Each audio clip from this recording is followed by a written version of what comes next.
Hello everyone and welcome to Wowhead Weekly number 235. Today's show is special as we have a guest with us today.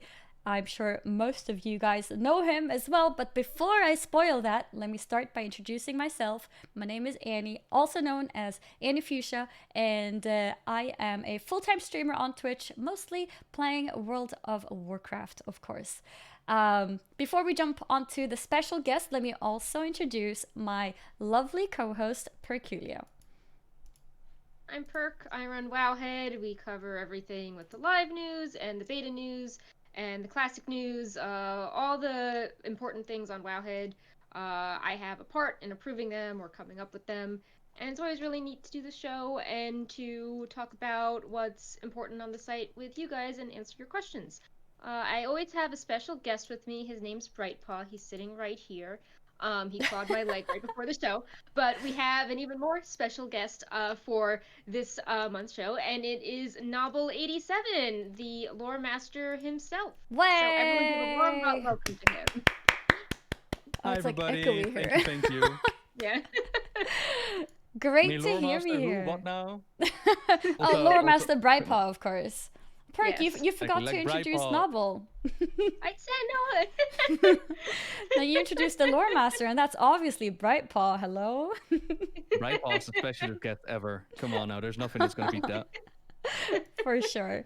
Nobbel has been with us before, if you have been able to catch that. If not, that's okay, because we have the pleasure of having him here again. So that's awesome. And yeah, that means How many have we done now, by the way? Is it like the third time or the fourth time? I think the we last did two time was in before. January, and that was right after 8.3 and the whole Ny'alotha cinematic controversy. And it feels like a really good time now because we just did that video collab on like the Pantheon of Death, and all 4 zones are open on the alpha, and we've started to get those like voiceover hints, and Shadows Rising is coming soon. So it seems to be a good time to have you back on. Oh, that Pantheon of Death video was so much fun, by the way. I've been hyping it up all week on stream. Like, guys, I really want to talk about it, but Monday it's coming. Yeah. I had fun doing the speculation bit with that one at the end. Like, the little biographies and being like, oh, you know, like, Helia's back, and oh, you know, like, there's the, you know, snake motif in Ouroboros, so, but yeah, if you wanted to discuss, like, some stuff you're doing first before we get into the news, we could do that, or we could save that to the end. I don't really care. I follow your leads. Okay. But yeah, chat, if you missed it, Nobbel and I, we do monthly lore collabs, and the June one came out yesterday on the Pantheon of Death, and Nobbel does a video, we discuss the topics and ideas in advance, we put the video up, and then we, like, summarize the important points with some speculation and link to the Wowhead coverage. So, for example, in the Pantheon of Death, we're talking about a lot of the major figures behind each zone. So we talk about like who they are, and then we give you the zone story so you can read more if you care about that. I do very much love our little discussions though. Like, so many good ideas have come out of that before. And if you're wondering about any typos in the scripts and in the WoW articles, that's all me. Like, you have to imagine I send over like 5 pages, and my Dutch English isn't always the best. So apologies for that, but yeah, it's so much fun. Yeah, it's okay. It's very understandable as well. Like, when you start staring at text, you kind of get blinded by it. What's important is the content anyways, right? True. No, I think you're also underplaying your best, English. yeah, Your English true. is very good. Thank you. I think Nobbel is being humble. I think I should start writing all my videos, all my articles in a totally different language, and it would be way worse. We could do Dutch Wowheads. Oh, Yes. I could be the president. True. Yes. True. Let's do it. Yep. Yeah. I think it's a plan now. So, we have a lot to cover on the show, because we didn't do a show last week because I had a work meeting. So we have like so many customizations, like so many Shadowlands lore updates, which is really good. We have Nobbel here. But I think we should highlight the big things, get them out of the way, like release date, like, you know, announcements release dates for things, and like events and stuff like that. So did you want to do subs before the big news, or just jump into it? We could do that actually. Let's quickly start with the resubs that happened during the introduction. We had a 30-month resub from Lincoln. Thank you so much for supporting Wowhead for such a long time. Really appreciate it. And then we also had a fresh Prime subscription from Bob Salami, 6940. No, 69420. Thank you. I love that name. Bob Salami is so. It's my favorite Loa. Well, there you go. You're now a favorite of Nobbles. So, and yeah, now we can jump into the dates. Right. So the first thing up is that the Shadowlands reveal stream that was meant to happen last week has been rescheduled for July 8th at 9 a.m. Pacific. Was it last week? Or wasn't it meant like 2-3 weeks ago? Yeah, it was meant like the very first week of June, and we discussed that because Blizzard was like very vague, and we were like, oh, they could have been more specific and taken a stand. But regardless, it is now July 8th. So that's a little bit more than a week. And it was the same people as before, executive producer John Haidt and game director Ian Hazacostas. And still very vague. They will share more details about the upcoming expansion and give you a look at some of the latest content now in development. So, good question in chat. Yeah. I like the question in chat. Do we know a release date yet? We don't. But speaking of this event, we are expecting to probably hear a date. I mean, we were discussing this even a month ago that we might perhaps hear about a release date last event, and now it was postponed for about a month, almost a month, which means that we would be even closer to potentially getting to know a date. So it's highly likely that we will find out on the what was it, the July 8th? It's I think that's a Wednesday. Let me pull this up. Yeah, July 8th at 9 a.m. it said. Yeah. So it's very likely that we'll find out on that day. Right now we don't know a release date, but probably, or can't say probably, but very likely that we might find out at that time. Or what do you think, So you're Novel? actually What are you expecting? I was about to ask, like, you guys are actually expecting them to give a proper release date for the Shadowlands with the whole Corona that's been going on and whatnot. Still on track. We got a set date for it. Yeah, but I mean, I think the set date will be like December. Yeah. I think it's gonna be late. But I think it's somewhat time because we're reaching the half point of the year already. Like, we're going into July now, and we're probably gonna have a pre-patch pretty soon too. So it feels like at least a month. I'm not sure if there's any point mentioning just a month. Maybe that's kind of pointless. We know it's gonna be October, November, or December. Most likely not October, so it's like November or December maybe. I don't know. The timing feels like it's a good time to mention it. If not that, what do you think this event will be about? They delayed it by a whole month. Yeah, now that you mention it, like, it could be really cool. I just figured that they were going to announce beta, and we're still very hard at work at Shadowlands, and we will all like to invite you to come into the beta and help us test it. That's what my expectation was. Okay, like an open beta? Maybe, or just more invites. Like, let's be fair, the alpha could definitely use more people. Trying to test the dungeon right now is waiting 2 hours to queue on the Alliance side, if you're lucky. And the Horde side's a little bit less than that. But there's also indeed like Shadows Rising, which is the 14th of July, I think, that's coming out. So that's going to be the pre-book. And then indeed the pre-event is going to be for a little while, get your alts leveled up and whatnot. So yeah, you might be right. It would be cool though to get like a proper release date for it. I think it's possible. At least have to announce beta because they're running out of buffs to hype people to play on the live game. Like, they've tried so many different things. And with Shadows Rising coming out on the 14th, it seems that it would be weird if we like suddenly got more story about Shadowlands without, I don't know, like an in-game counterpart.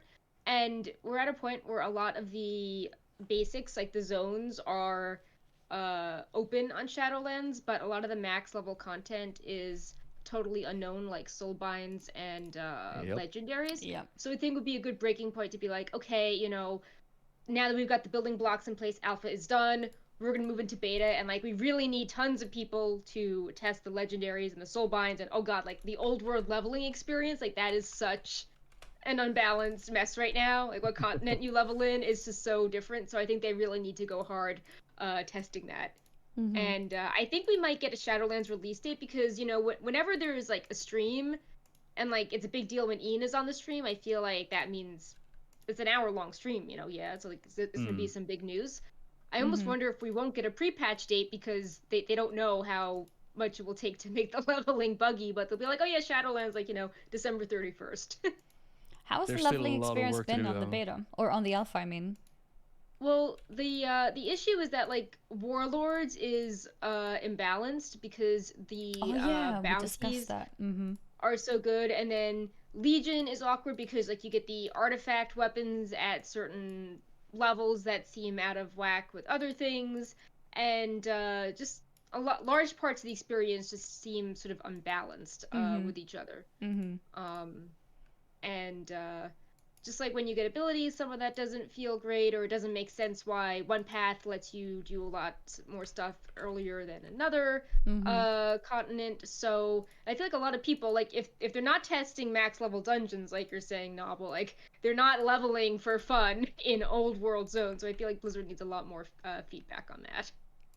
Yeah, and like you Mm-hmm. mentioned, there's just so much endgame content because the building blocks are there. But I really curious about what you're gonna do at max level because questing is fine and all that, but then what are you gonna do?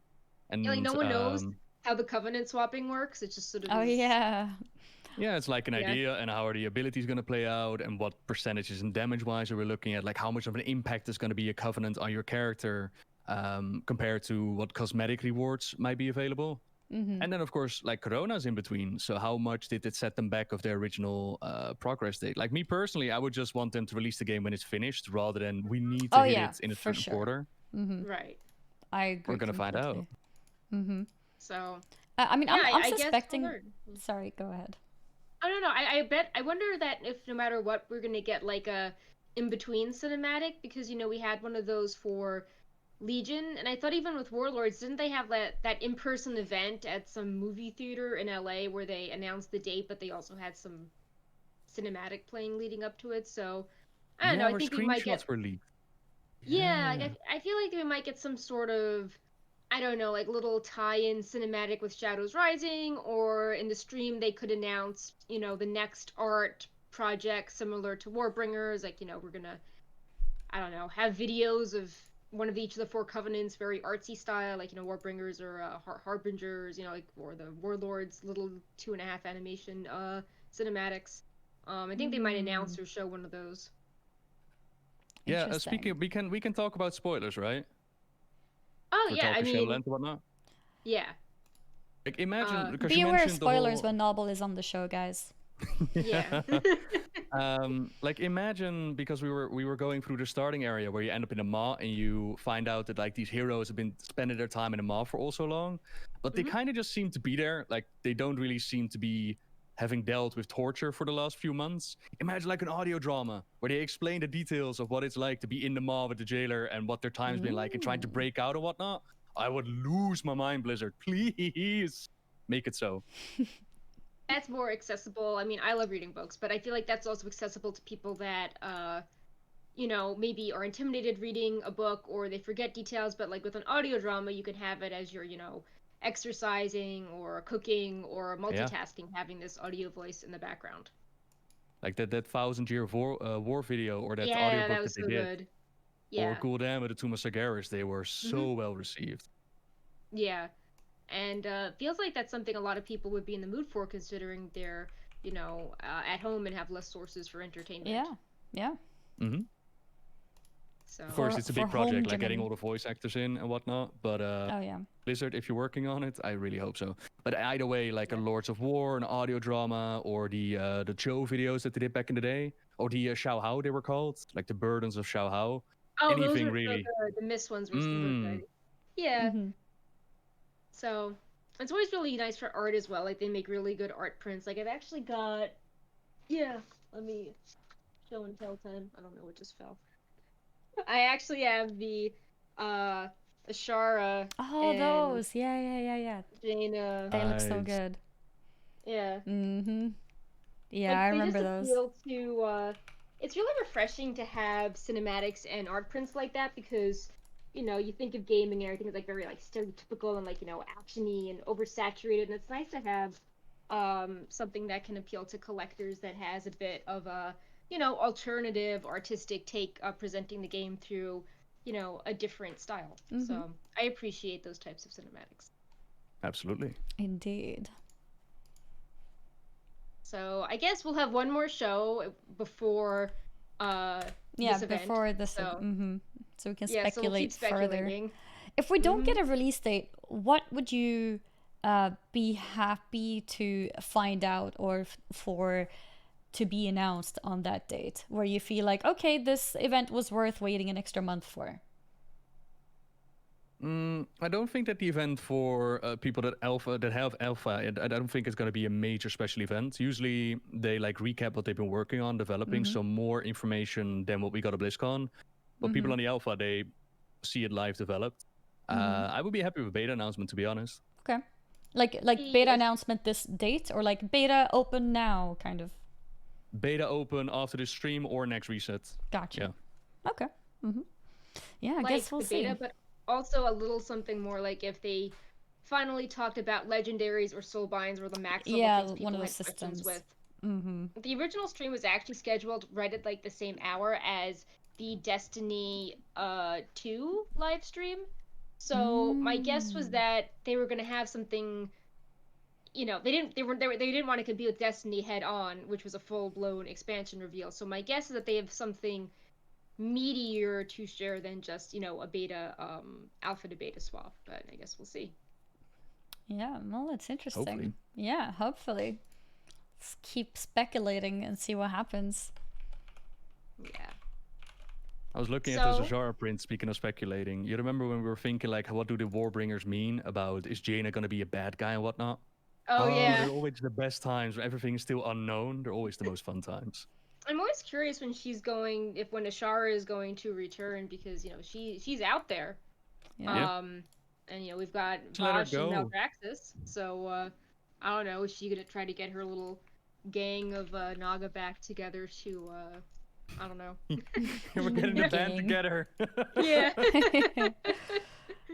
Well, she's off in her search for ultimate power, and it's clear that we all think Shadowlands is very powerful, so she's gonna be like, hey, I want to rule this instead. She mentioned something like a throne of power that she was going for, right? But yeah, just before she teleported out of there. Yeah. Yeah, I think we at the time we're like, oh, maybe it's, I don't know, he's gonna track down the old gods. But now that we have Sylvanas literally walking up to the Lich King's throne, it's like, oh, is she gonna show up at Icecrown and be like, oh, no one's here, but the sky's all shattered. Let me hop in. I miss it. Oh no! And the Bolvar's like, help me, help me. Or she's like, oh, this crown's broken. Let me just like start taking pieces and gluing them together and. And that's when we show up to make the portal. It all makes sense now. Yeah, I think we need Perk and Nobbel on the team. Yeah. Make it happen for us. Sure We're gonna have like old gods, unfinished plot resolutions in Shadowlands, and a lot more cats. Yes, tons more cats. Just pride paw everywhere. In each eye. There's a new bright paw. But yeah, we'll have a lot more Shadowlands news in the show. But another like big event date news.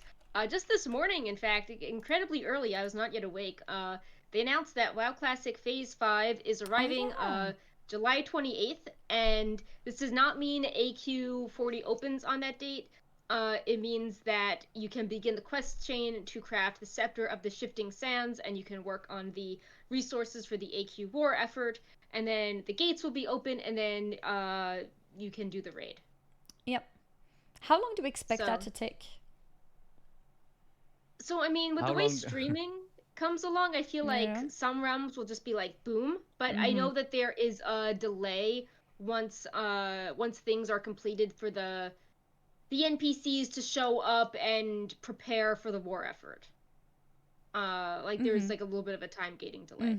Yeah, like once both factions have completed the war effort quests, NPCs from both sides will prepare to travel to Silithus. This lull will last for 5 days. And then once the 5 days are passed, you can ring the gong. So like even if people do it the first day, you still have to wait 5 days for the other stuff. Okay. I wouldn't be surprised, to be honest. It's like the first day we're done. We've been saving for this since Classic started. I would not be surprised. I've heard there are a lot of guilds that are already doing that on certain servers. Not just like streamer guilds, but guilds in general have been doing that. It's cool to relive it though, but it will never be like it used to be. Like Yeah. months and months of turning of resources, but still get a little taste of it, gather around the gates and open it up. I wonder if the servers can hold it. They were actually testing it on the PTR as well, right? Oh yeah, they did it twice What even, I think.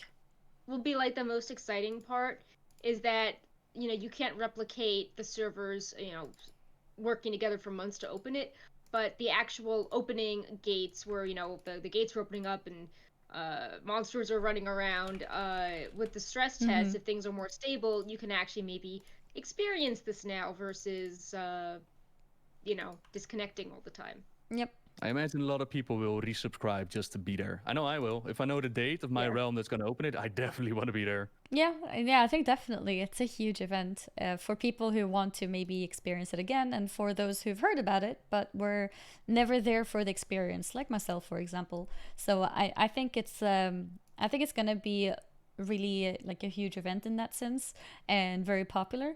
But of course, like you mentioned, it's never going to be like the real original experience of it, but still, I think we've waited long enough for it to still feel really cool to experience it now again. Classic has been crazy to see the coming back. Like the way that they are just butchering these raids to be like, look what we can do. Yeah, I know. Mental. Noxdramas is gonna fall in a day, I could feel it. And then, like, wasn't this supposed to be the hardest raid ever? Yeah, you know, we killed it in a day. Yeah, and all the different speedrunning feats, or the groups of, you know, all druids or all paladins or all, you know, shamans clearing molten core. That's just it just is so crazy. And the Corrupted Ashbringer event. Oh, whoever gets Corrupted Ashbringer is gonna be the boss. Yeah. Yeah. But yeah, I mean that's like a total RNG drop, so it still could be a while before people get it. You can't really, you know, farm it. So that's still gonna be really hype. Like, you know, someone finally getting a legendary. That's that level. Which is also really interesting timing because we've got the Ashbringer news in Shadowlands as well. So it might kind of like intend that, but it worked out nicely. Yeah. It was all planned. Like, yeah. Well, it's cool when like these characters that were sort of doing stuff in Classic, people pay more attention to them, and then it's like, oh, you know, they're sort of brought back in Shadowlands in a different way. It kind of, you know, ties it together. We understood like, it. You know, we've got like the Zandalari trolls that were allied races, but you know, and then you've got Classic ZG, and they're like, oh yeah, those Zandalari trolls. That's how they were 15 years ago. We're there all along, because I also, about the Ashbringer, I saw like a Wowhead post that they recently changed the model of the Ashbringer that's being wielded. Yeah. So is it now still the Ashbringer, or is it now a completely different weapon? So we don't know. I don't know if you have this in the slides, Annie, because it was later in the notes. We can talk about it now. But so the original wielder of the Ashbringer is in Shadowlands in Maldraxxus, and it's like in past builds he was always carrying around a different Legion Ashbringer tint. Like it changed between scenes. Like, you know, it was like So shattered. weird. And then in this recent build, they changed the weapon to look like a Maldraxxus Ashbringer. And we don't know if it's the Ashbringer or if it's like the essence of Ashbringer, just how, you know, we have old set bonuses and old Legion legendaries that are in Shadowlands. Like, is this, I don't know, like an echo of Ashbringer he's wielding? Because, you know, like, is it tied to his soul? So when he wields a weapon, it's reflecting his memories? We don't know, but it looks, I mean, it clearly is. There we go. I got on screen. Of the Ashbringer. Oh, that looks so sick, though. What? Yeah. Yo, Blizzard. It does. You're like, I want this on my paladin. Right? Oh, but that makes a lot more sense, though, because we have in Maldraxxus, there's like this runesmith that's going on, and of course the Primus that is this mastersmith. So it would make a lot of sense for Alexandros to step up to them and be like, look, in life I had like this mighty Ashbringer. Could you make a Maldraxxus version? Because the first time that I played through it, like you mentioned, he first shows up with like the Corrupted Ashbringer skin and then with the PvP skin. And I was doing the quest and I was like, hang on a minute. My bank, what are you doing with it? For exactly, yeah, that doesn't make any sense. But this is a lot more sensible. Gotcha. And it would make more sense because, like you said, you have the Ashbringer. So it's like, well, how does he have the Ashbringer? Like, did it die when Sargeras, you know, we pulled the power out of it? Like, did its soul die and go to the Shadowlands? That's cool though, because with other artifacts, like Zalata, for example, they've explained sort of that it left the adventurer and that they left it behind. Was there another artifact that came back? I kind of feel like it did. The wolf. You could. I mean, the artifact is somewhere, but we were able to rescue the wolf and bring it back from the Right. Luna is here. Now. Hello, Gotcha. Random distraction. I'm just surprised because so I just moved here today and she hasn't left the room that she was in where she was cozied up in her blanket for the entire time. And now she's exploring for the first time. So sorry, just randomly excited for her. Go ahead. Good. Yeah, I was a little bit worried about her. But seems like she's okay now. Exploring, getting a smell around. Yeah. Learning of all the new smells and new corners and new things, new toys like big boxes. Of course, must be heaven for them, actually. They love boxes. But yeah, we're talking about the different weapons. Shaman, Chad is mentioning, by the way, the shaman artifact in Nazjatar, but if I remember right, that was like a weird copy, right? Like a trap kind of thing, not the actual thing. Because in the Nazjatar intro experience, you eventually come up upon Sir of Azara or something like that. The Resto Shaman one, because it has her name on it. Yeah, but I'm pretty sure that was a false one because it then vaporizes and it's like, oh, it's a trap. Yeah, I also thought there was. Right. I thought the Easter egg was also a dialogue line. Like if you had it, that someone said something different to you, like you stole my thing. Oh really? They actually recognize it? Let me see. Let me pull it up. Let's see. Yeah, like a new illusion. I'm pretty sure that is how the questline went. Yeah. Let's see, Ashara, Resto, Shaman, Artifact. How's the weather on your side of the world, by the way? Because here it's toasty. 90 degrees. Wait, how much is it for you, will whisper to you if you have the Resto Shaman Artifact Transmog. Is that... I'm gonna butcher the name. Is that... Sharasadal you hold, impudent mortal. You dare to wield my own scepter against me. Ah, gotcha. Okay. So yeah, it has to be an illusion. What are you hiding? Yep. Suramar. Yeah, I feel like whenever you talk about weather and then you talk to someone who lives in California, it's like... Yeah, it's like, how do you survive? Baby heat. Like, you think that's hot? Yes, I'm dying here, suffocating. Oh no, those are my winters. Yeah. I'm pretty sure you guys also have like 1 day of rain, ain't it? And when it rains, it rains it's like, a lot what is from this? like January through April, and then it rains like once a month or like once every, I don't know, 2 months here. So then we have fire season in the fall because it doesn't rain for a while, and then everything catches on fire. So. Yeah. Fire season. That's scary. Like, you guys no, were it was like fire season, and like the bad smoke and all that from last year. That was due to the massive amounts of fire. Yeah, but it happens so often that you officially made a season for it. It's called fire season. Yeah, we don't have fall. We have fire season. Because everything is so dry at that point. Yeah, just laughing. Okay. But yeah, we have baby heat here. Back in Europe. Yep. Yeah. We just hit 30 degrees the last few days, which was pretty hot for up here, up here in Sweden. I think that's about 85, no, maybe 90, maybe. Ow. In Fahrenheit. I'm not sure.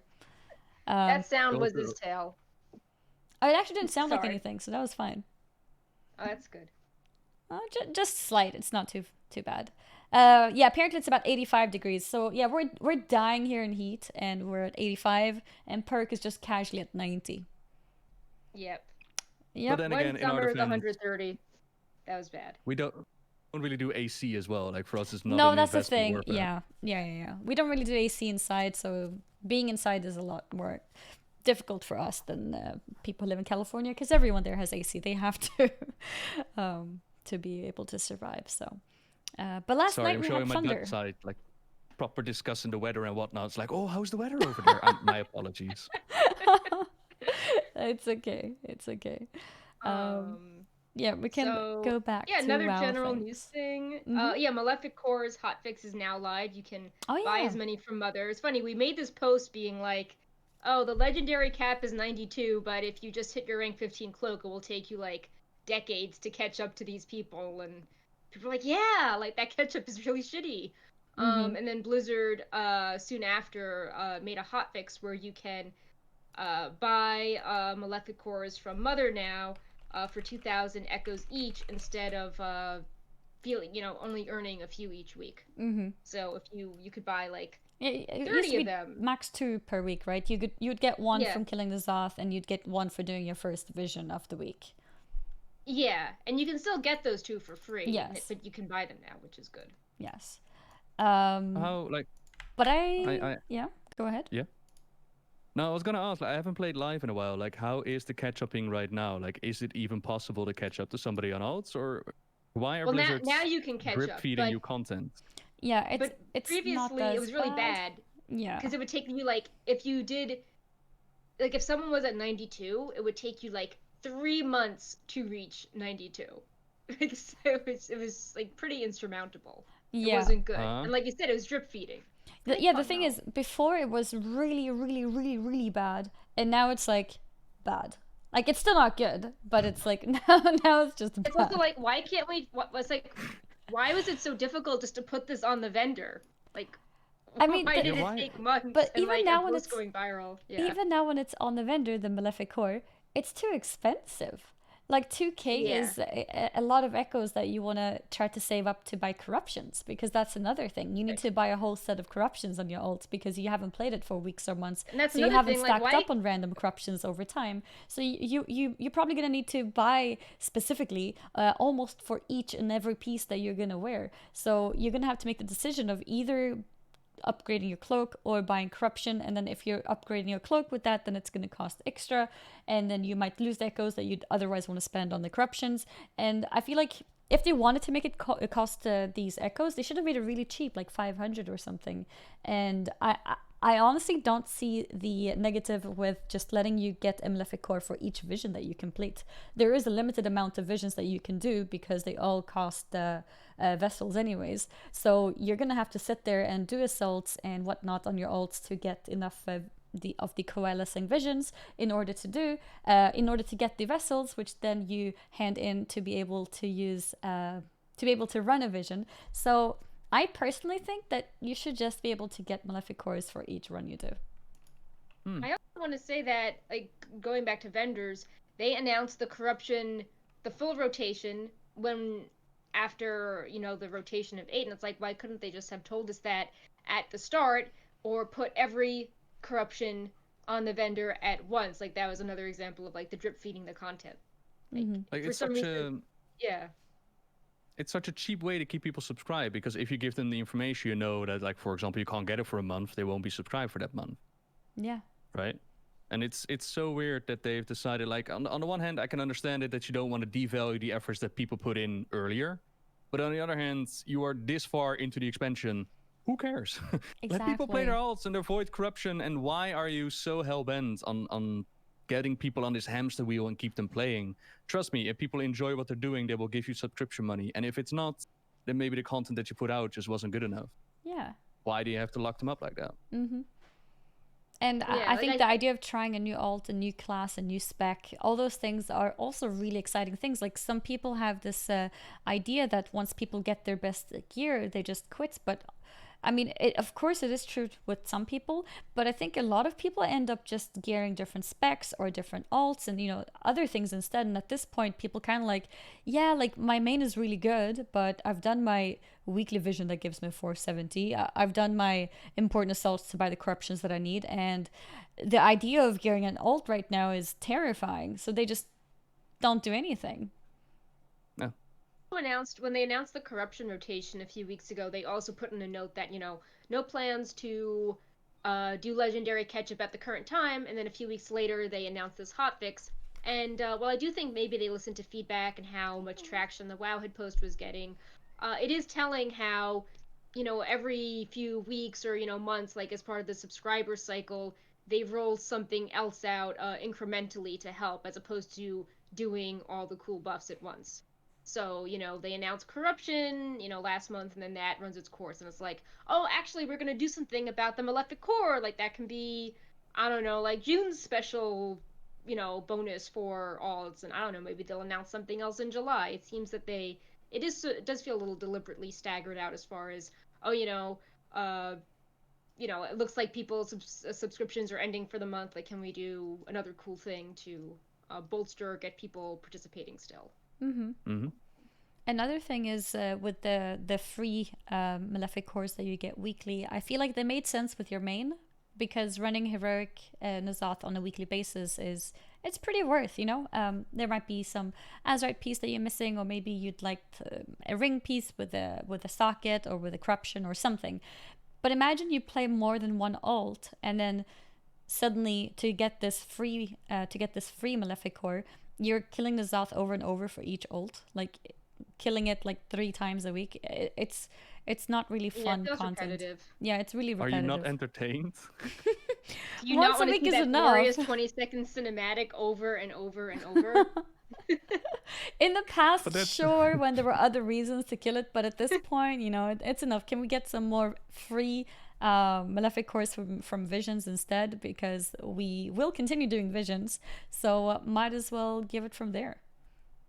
It's pretty much Yeah. Battle for Azeroth in a nutshell, and like the content that they gave us was just enough for the main character. Like I enjoyed, for example, the Nashatar campaign in its full to get the crab. It's fine.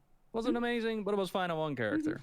But I wouldn't, for the life of me, want to do it on alts. Same Yeah. with islands. Was fine doing your islands once a week for cap and then just drop it. But fill up alts, no thank you. And looking at how Legion was done with order halls and mounts and individual storylines for all the artifacts and whatnot, and that what Shadowlands is going to bring, order halls and, well, covenants in this case, and different storylines locked behind different zones. So you at least want to be playing 4 characters. I really Right. hope they're going to make it so much easier to keep up with your alts. Otherwise, you're going to run into problems. If it's like Battle for Azeroth, it's going to be Yeah, you will difficult. have problems. Mm. So It- I think it it's also turned- telling how many buffs they can throw out to improve things. Like, if people were happy with the system as it was, there wouldn't be wiggle room to be like, oh yeah, why don't we just throw a buff to make this easier to do. Like, to me it shows that they're like, oh yeah, like we know this is a weak spot and we're gonna put some band-aids on it to make it be more hype. Like, there's the experience buff, and that covers for leveling being tedious. There was the reputation buff, because some of the older ones, you're like, this is pointless. Why am I getting rep with this thing that has no benefits? Then we had, the corruption vendor that showed up. Like, there's all these little. Then, like, the legendary cloak had the earlier part that got buffed. And it's like Blizzard. Then we had the account-wide essence vendor. Then we had the corrupted gear from Horrific Visions. It's like Blizzard is, slowly acknowledging that, yeah, like, why couldn't it be this way all along? That there was a lot of sort of artificial, like, time gating or ways to draw things out among content, and that's why there were all these buffs to now, like, make it be more enjoyable for people staying at home that would get fed up if it was super tedious. I want the rep buff back. Now that they gave us bad luck protection for Paragon for the rank 4 essences, I need to farm Rustbolt and Najatar reputations. So Blizzard, 100% reputation buff would be great right about now. Now that we're motivated again with our bad luck protection. To our next, our final, ow, Bright Paw. This is like a really bad shirt to wear with a cat because it's all fishnets and he's just destroying my arm. But this ties in really well. Yes. Oh, are we gonna get him? Are we gonna get him? We're gonna get him. We got him. We got the cat. Bright Paw's here. He's like, Did you really human, know? what are you doing? We got him. First time the show is seeing him. Bright Paw, say hello. Wave to the show. Yeah. Good boy. Hello, Bright Paw. I hope you guys are waving in the chat as well. Yes. Yep. Bright Paw can see you guys. I give it about 10 seconds before he's like, nah, thanks. He's like, So- those aren't cats. I don't want to speak to them. So, for our final big news announcement before we get into Shadowlands customization, which has Druid news, Bright Paw. Blizzard announced 5 consecutive weeks of time walking. and they are adding a special bonus to time walking, which is you get 50% bonus reputation with all the factions tied to that expansion. And so, like the Burning Crusade one, you could, get bonus rep with Kordai or Sporgar, or, the Shatari, Skyguard, any Netherwing. Netherwing was like actually really amazing. I have to make a post on that, I forgot, because with Netherwing, the introductory quest is like, I don't know, 40,000 rep, and with the 50% bonus rep buff, you get huge. like 60,000 rep, and then puts you basically into Revered, so it really speeds it up. So, and I think TBC is a good one too for these bonus reputations. Sorry, go ahead, and then I'll make my point. I say we're gonna have these. So Burning Crusade one ends tomorrow. Then we have Wrath, Cataclysm, Mop, and Warlord. So Legion and BFA are not getting the rep boost again, but I do hope they bring them back, especially because you said the bad luck protection. Wait, so are you saying that all of the different expansions are being rotated? Yeah. Okay. So you only get a boost with TBC rep for 1 week, then another boost with Wrath rep for 1 week, Kata, and so on. Gotcha. And is it just like any reputation you can like turn on, or is it the dungeon that you go into, their reputation, or is it tabard wise? Like, how do you activate? All quests and NPCs. You don't have to activate it. Things like if you have a rep token, that doesn't count because it's an item. But that's why another wing, like that first quest, is 40,000 reps. So with the 50% bonus rep buff passively applied, you get 60,000 rep. Yeah. Oh, it's outside of the dungeons. Yeah, outside it's dungeons. All quests and creature kills. It's really good. Yeah. The thing that I was gonna say was, out of all of these expansions, I think TBC is a really interesting one because they have a lot of decent reputations that you can farm for to get a good head start on mount collections. A lot of people tend to ask me, like, where should I start my mount collections? If I want to collect mounts, where should I start? And I normally tell people to look up all the different mounts that drop in dungeons that you can solo, so like past expansions, and also look at old reputations. And I think TBC is a great place to start, like Netherwing, for example, but also Shatari Skyguard. So going for those reputations during this 50% bonus special is a great idea if you want to catch up on those mounts, because each reputation has multiple mounts that you can pick up once you reach Exalted, like different colors. So yeah, I think they have like 6 each as far as Netherwing and the Netherwing and the Nether Raise, and the Talbucks. Those are all a lot.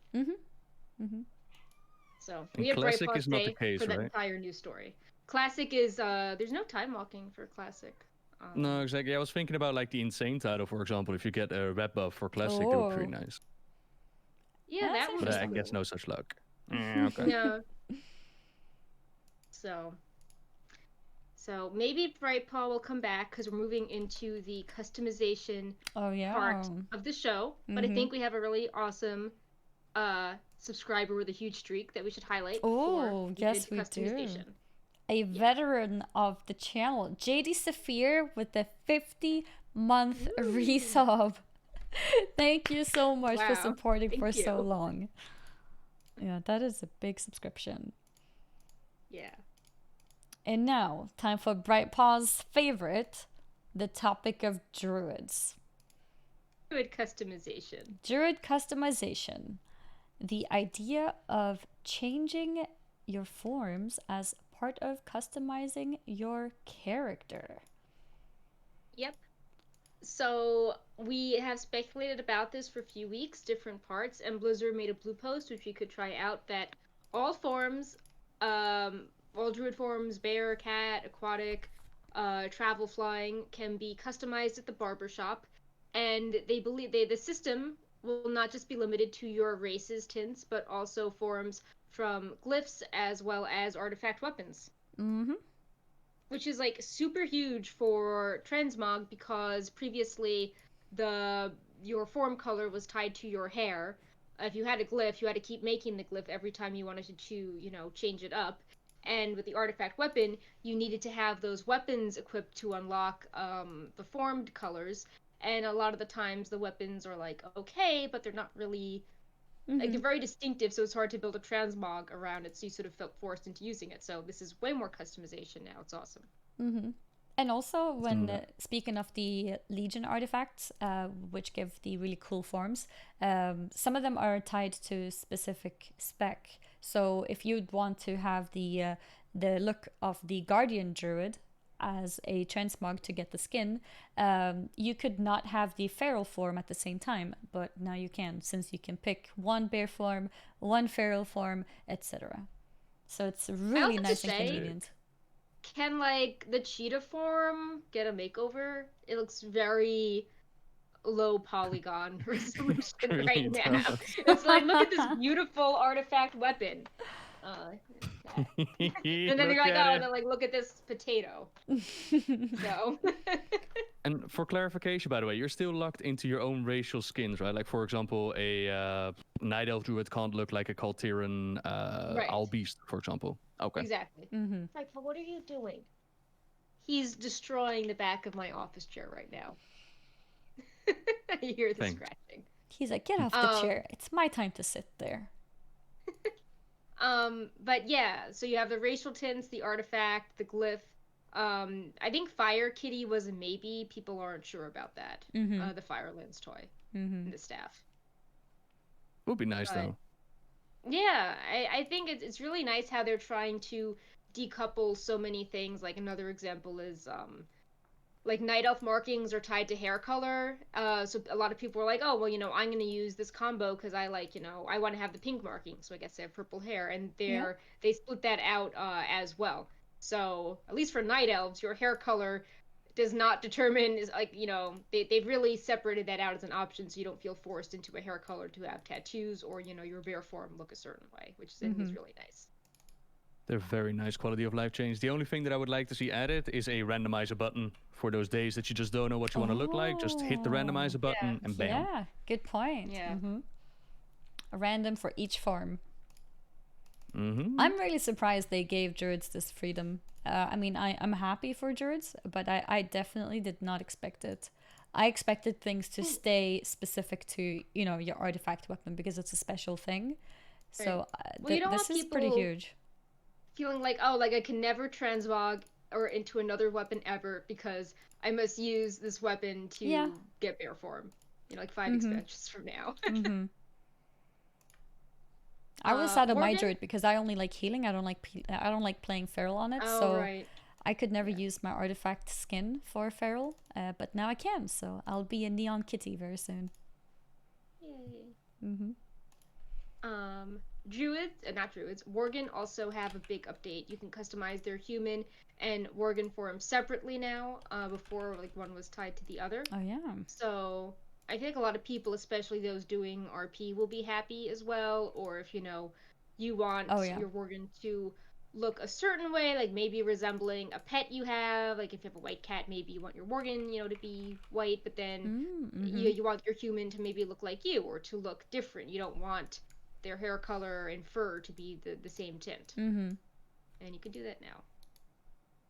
Yeah, and here's how it looks in the UI. You already discussed the new customization for humans as well, right? Like the new eyes and scars and tattoos Yeah, and whatnot? we just like cover the ones that we've data mined, like for that week. So humans, we covered that back in, I want to say, April, for example. But yeah, like obviously the Worgens could take advantage of all the cool new human customization options. That's really nice.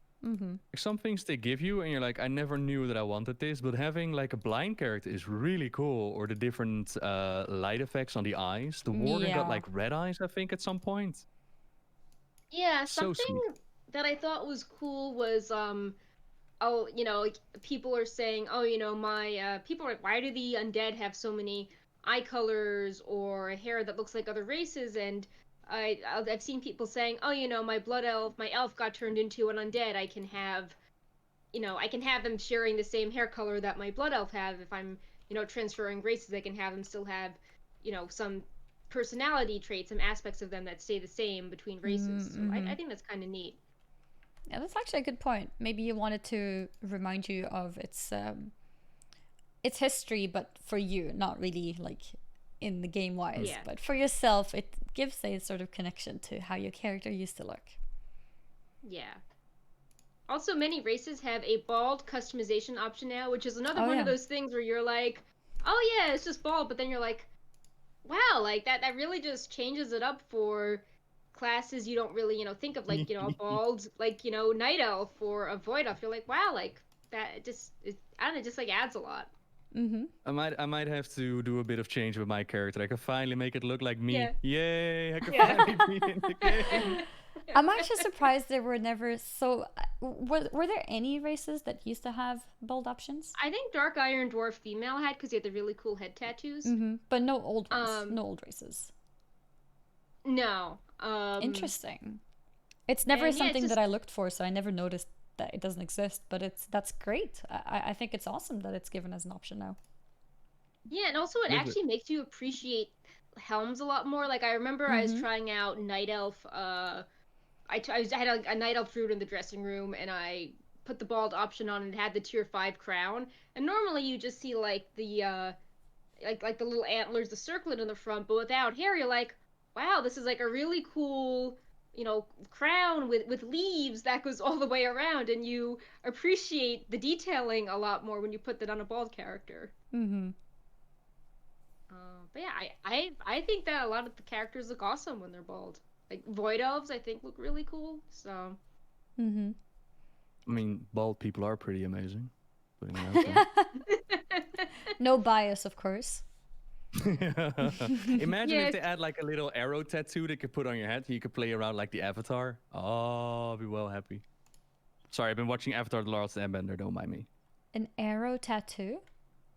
Have you never seen Avatar: The Last Airbender? They just put the troll. They just added the tattoos for trolls, and they have face tattoos. So maybe that's the closest you could get, a bald troll with a face tattoo.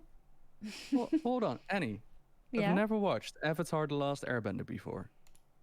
I watched Avatar the movie. Is that something else? With the blue people? No, that's something else. Okay. I know that you have recently gone on your anime journey. Yeah. Avatar: The Last Airbender, be it anime or whatnot, is one of the best shows ever made. Please is put it it on your an watch anime? list. It's on Netflix. It's on Netflix. Okay. Yeah, I think that was a recent edition. So. Okay. I'll check it out then. And it's called Avatar, and then the rest. The Last Airbender, yeah. The Last Airbender. Okay. Wait, people are saying it's not an anime. It's not an anime. Or is it an anime? Nah, the debate about anime is where the show is created. Don't go into the debate about what is anime or I not. mean, is it's it a cartoon? Okay. It's a cartoon. It's Okay. animated. It's anime. Okay, it's animated. All right. I've literally seen a 25-minute video explaining what the difference is between anime and cartoon, and it ended up where the cartoon was created. That is apparently the defining factor, and it's like, okay, cool. Because it's somewhat of a sort of stylistic, cultural thing in a way, right? That really defines the difference. Like an anime is still a cartoon, but some people don't like to call it cartoon because cartoon is such a generalized term, and yeah. It's such a debate about nothing, anyways. But yeah. Anyway, let's not start a debate. trolls. But I'll check it out because the fact that it's on Netflix makes it pretty convenient for me, so that's good. Yeah. So we have a lot of customization options to talk about because since our last show, they added a ton of Night Elf, and then the build after that, they added a ton of Troll and Pandaren options, as well as Draenei. So, yeah, I don't know how you want to go about this. I don't know how familiar you all are with the options. We just wanted to share some of our favorites, because I know a lot of people have seen these, but I thought we could talk about the Trolls first, because I really like their new hairstyles. If you remember in past shows, we data mined the tattoos like 2 months ago, but they added even more options, like earrings and tusks, and like I said, these really over-the-top fun hairstyles. And the hair is 2 colors. Was that a thing before, or is that new? No, that's new. Because I have with not the seen that female with before. the highlights, I love that. Mm-hmm. And the male with like the palm tree hair. Yeah. That's so good. That is not real. That is great. not actually in the game. Yes, it is. It's great. What? Color is green and you have a palm tree? No way. Yeah, let me pull up the name. I can find the name in the dressing room. I don't think it's called palm tree, but I think it's called something. It's not But called yeah, palm tree. Why not? Let's see. Oh, they didn't name it yet. Okay. But it's in the game. Like, it's actually there. It's in the game. Mm-hmm. The palm tree is in the game. Yeah, I trust it. I trust Wowhead. Imagine going to the barber and like, what do you want your hair? Have you ever seen a palm tree? That's what I want to look like. Oh. So yeah, we got the palm tree. We have a lot of tusk options, and a lot of piercing options, including one where like the whole ear is just sort of covered in bones, which looks kind of very intense. And what about the piercing, which is like a bone in the nose? Is that new or is it old as well? I feel like if it's not new, it's separate from oh, the earrings are now different options from the piercings, so you can have they're separated. bones in the nose and bones in the ears at the same time. And then keep in mind, there's also like the face tattoo and the body tattoo, and you can change all the colors on them. So there's a lot of like very interesting creative variation you can have happen. Indeed. Like when Shadowlands launches, we're all just going to be 6 hours at the barber trying to figure out what we're going to be looking at. Yep. Yeah. But yeah, so and then we come out as a palm tree. I really like. The female trolls are the ones where 3 of the hairstyles have a highlight in a different color, and that changes when you update the base color of the hairstyle. So I really like the curly one with the highlight on one side, but you also have like the ponytail with the braids, and you also have the half-shaved head with the braid as well. And yeah, I think that these are really cool. I really like them. It seems like the males are also getting the 2 different colors, like the... Yeah. I wanna acknowledge the vigilance real quick. No, it does not take 6 hours to get the bald cut. The vigilance, thank you very much. Nobbel would it's not for me, it's for other people. So, yeah, the trolls are there, and all this is in the dressing room, so you can start trying things out, mixing and matching. Looks pretty cool. No word on Zandalari updates right now, but they already, started with a lot of things. Also, these trolls do not have an upright option. That is just for the Zandalari. Okay, so they are going to keep that distinction. All right. Yeah. So for Pandaren, I feel, are still a work in progress. They don't have as many, but some of the ones that they did have, people really, really liked. Like the Pandaren male option that has the bandana. That was super popular. I saw lots of memes with it. There it is. Oh, nice. Yep. So the bandana becomes the customization for your hairstyle? That's interesting. Because you got bandanas in-game as well, right?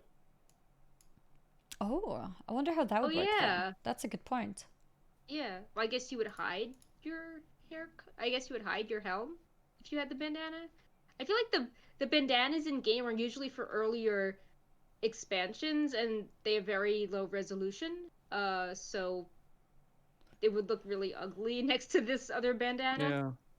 Or maybe it's to get like the hair standing up, because when you put on a bandana right now, your hair just falls, whatever it is. So now maybe it would replace it, the customization one. Huh. Yeah, something to test on the alpha. The angle from behind has like a really neat knot, so it looks a lot more realistic than just the ones that are like, oh, look, we're a little circle going around your head. Yep.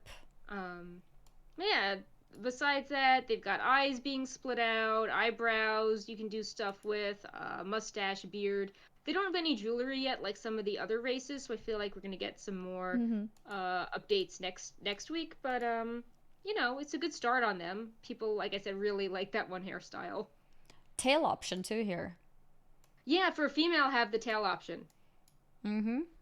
This is how it looks like. Really, so you can go no tail or... Wait for it. Big tail. There it is. Big fluffy tail. Yes. Oh, so they separated the tail option from your fur color. Is that what I take it? Wait, the color is also separate? Yeah. I'm pretty sure like the red pandas are the only ones with tails, right? Yeah, formerly you had to select the skin tone would Oh, be tied gotcha. to your Okay. tail, and now Mm-hmm. you could just select your skin color separately from how you want the tail to look. Gotcha. Now I understand. That's You don't mean that nice. you can be a red panda and then like a black tail. No, you can't do that. Mm-hmm. But yeah, Yeah, so those are the I like. pandas. I really like how they've done that with a lot of things. There were many sort of predetermined what would I call them, combos. There are many predetermined Yeah. combos of skin color with tail size. Apparently, I don't play Pandaren, so I never noticed that part. But like with face customizations on humans, there would be a certain eye color that was always with a certain face shape or a face type. But now everything is being chopped apart, and you can mix and match and choose how you want things to be. And I think that's awesome. I think it's great. More customization, definitely. So many people want it. So Mm-hmm. many people are like, I Mm-hmm. want more control over what my character looks Mm-hmm. like. So I'm happy to adding it. Yep. Absolutely. Mm-hmm. It's awesome. I mean, sometimes you just want your character to look like yourself to some extent, but you just like a certain face. Like I have a favorite face that I tend to pick as a human, for example, but my favorite face has blue eyes and I have brown eyes, so then I can never really feel like I can match it with myself. But now it's like if I wanted to look like myself, I'll just change the color to brown eyes, and then it's like I'm happy now. So it's nice to be given the options to switch things around. Now, if only you could add like Kaltiran Paladins, then I could make myself in the game. Blizzard, please. Bold Coltiran Paladin. Make it happen. So we have a ton of night elf options added over the past 2 weeks, which I'm really excited about. So we yeah, I don't know where to start. Maybe we should start with the scar options Mm-hmm. that they added a few days ago. There are 5 options. They're really Some good. are scars, and one is a burn option, which you could take to mean, from the burning of Teldrassil, being a survivor as well. Mm-hmm. Uh, and these are not in the dressing room yet, but should be available very soon. And yeah, a lot of races are getting scars, so it stands to reason that for a race as old as the Night Elves, that if not at Teldrassil, they would have picked up some scars in battle, over the millennia as well. Do you think this could be Yeah. because it's Teldrassil? I think the burn could be. I think that the scars could be from anything really. Like, Kultirans came with scars. I think humans have some scars. Mm-hmm. So I think the scars could be from different things because the scars kind of look like claw marks. Like, I don't Oh know, like yeah, some of scars them do. fighting. Oh. But I think the See, burn one is more Teldrassil. the burn looks badass, by the way. And the Mm-hmm. scars, I mean, that's what you get when you add the Worgen to your civilization. Sometimes accidents happen. You end up in a Yeah. brawl, and before you know it, Yeah, if you decide to add Worgen to your faction, you might suddenly start having scars, just I casually, mean, casual scars the two every of now and you have again. cats. You know how it is. Sometimes you get a little scratch. Yelling at the start of the show when he scratched my leg and jumped off me. Mm-hmm. Oh, I remember I used to get scratched a lot before, but that was before I discovered how often I can trim her little, what's it called? Is it called claws? Can't call them nails, so yeah, Yeah, I guess trim claws. the claws. So once I started trimming Bright them, paws due for a nail trim. what's that? I just said bright paws due for a trim. Oh, It's been difficult with quarantine giving him one. In the yeah. summer when it's hot, there were bugs, so I let him keep his nails to kill the bugs. But Oh, yeah, with yeah, all his scratching he's been doing recently, I still think he needs to get them trimmed. yeah. I mean, it makes sense because Bright actually spends a lot of time outside as well, and my cats are inside cats, so once I started trimming them, it started actually feeling pretty good when they tried scratching me. It's like a massage. It's nice. So it wasn't so Mhm. bad anymore. Before it would be like, oh, it's starting to burn a bit. I need to wash it so it doesn't, get bad. But yeah, I really like the burn marks Yeah. on Yeah, these they look really cool. customizations. So in the Another previews, you showed like the female models. Are these customizations also available for the males? They are. It's just they use a new tech, so we couldn't pull them up easily on the male night elves, and it's actually still taking some time to get them to show up in the dressing room properly.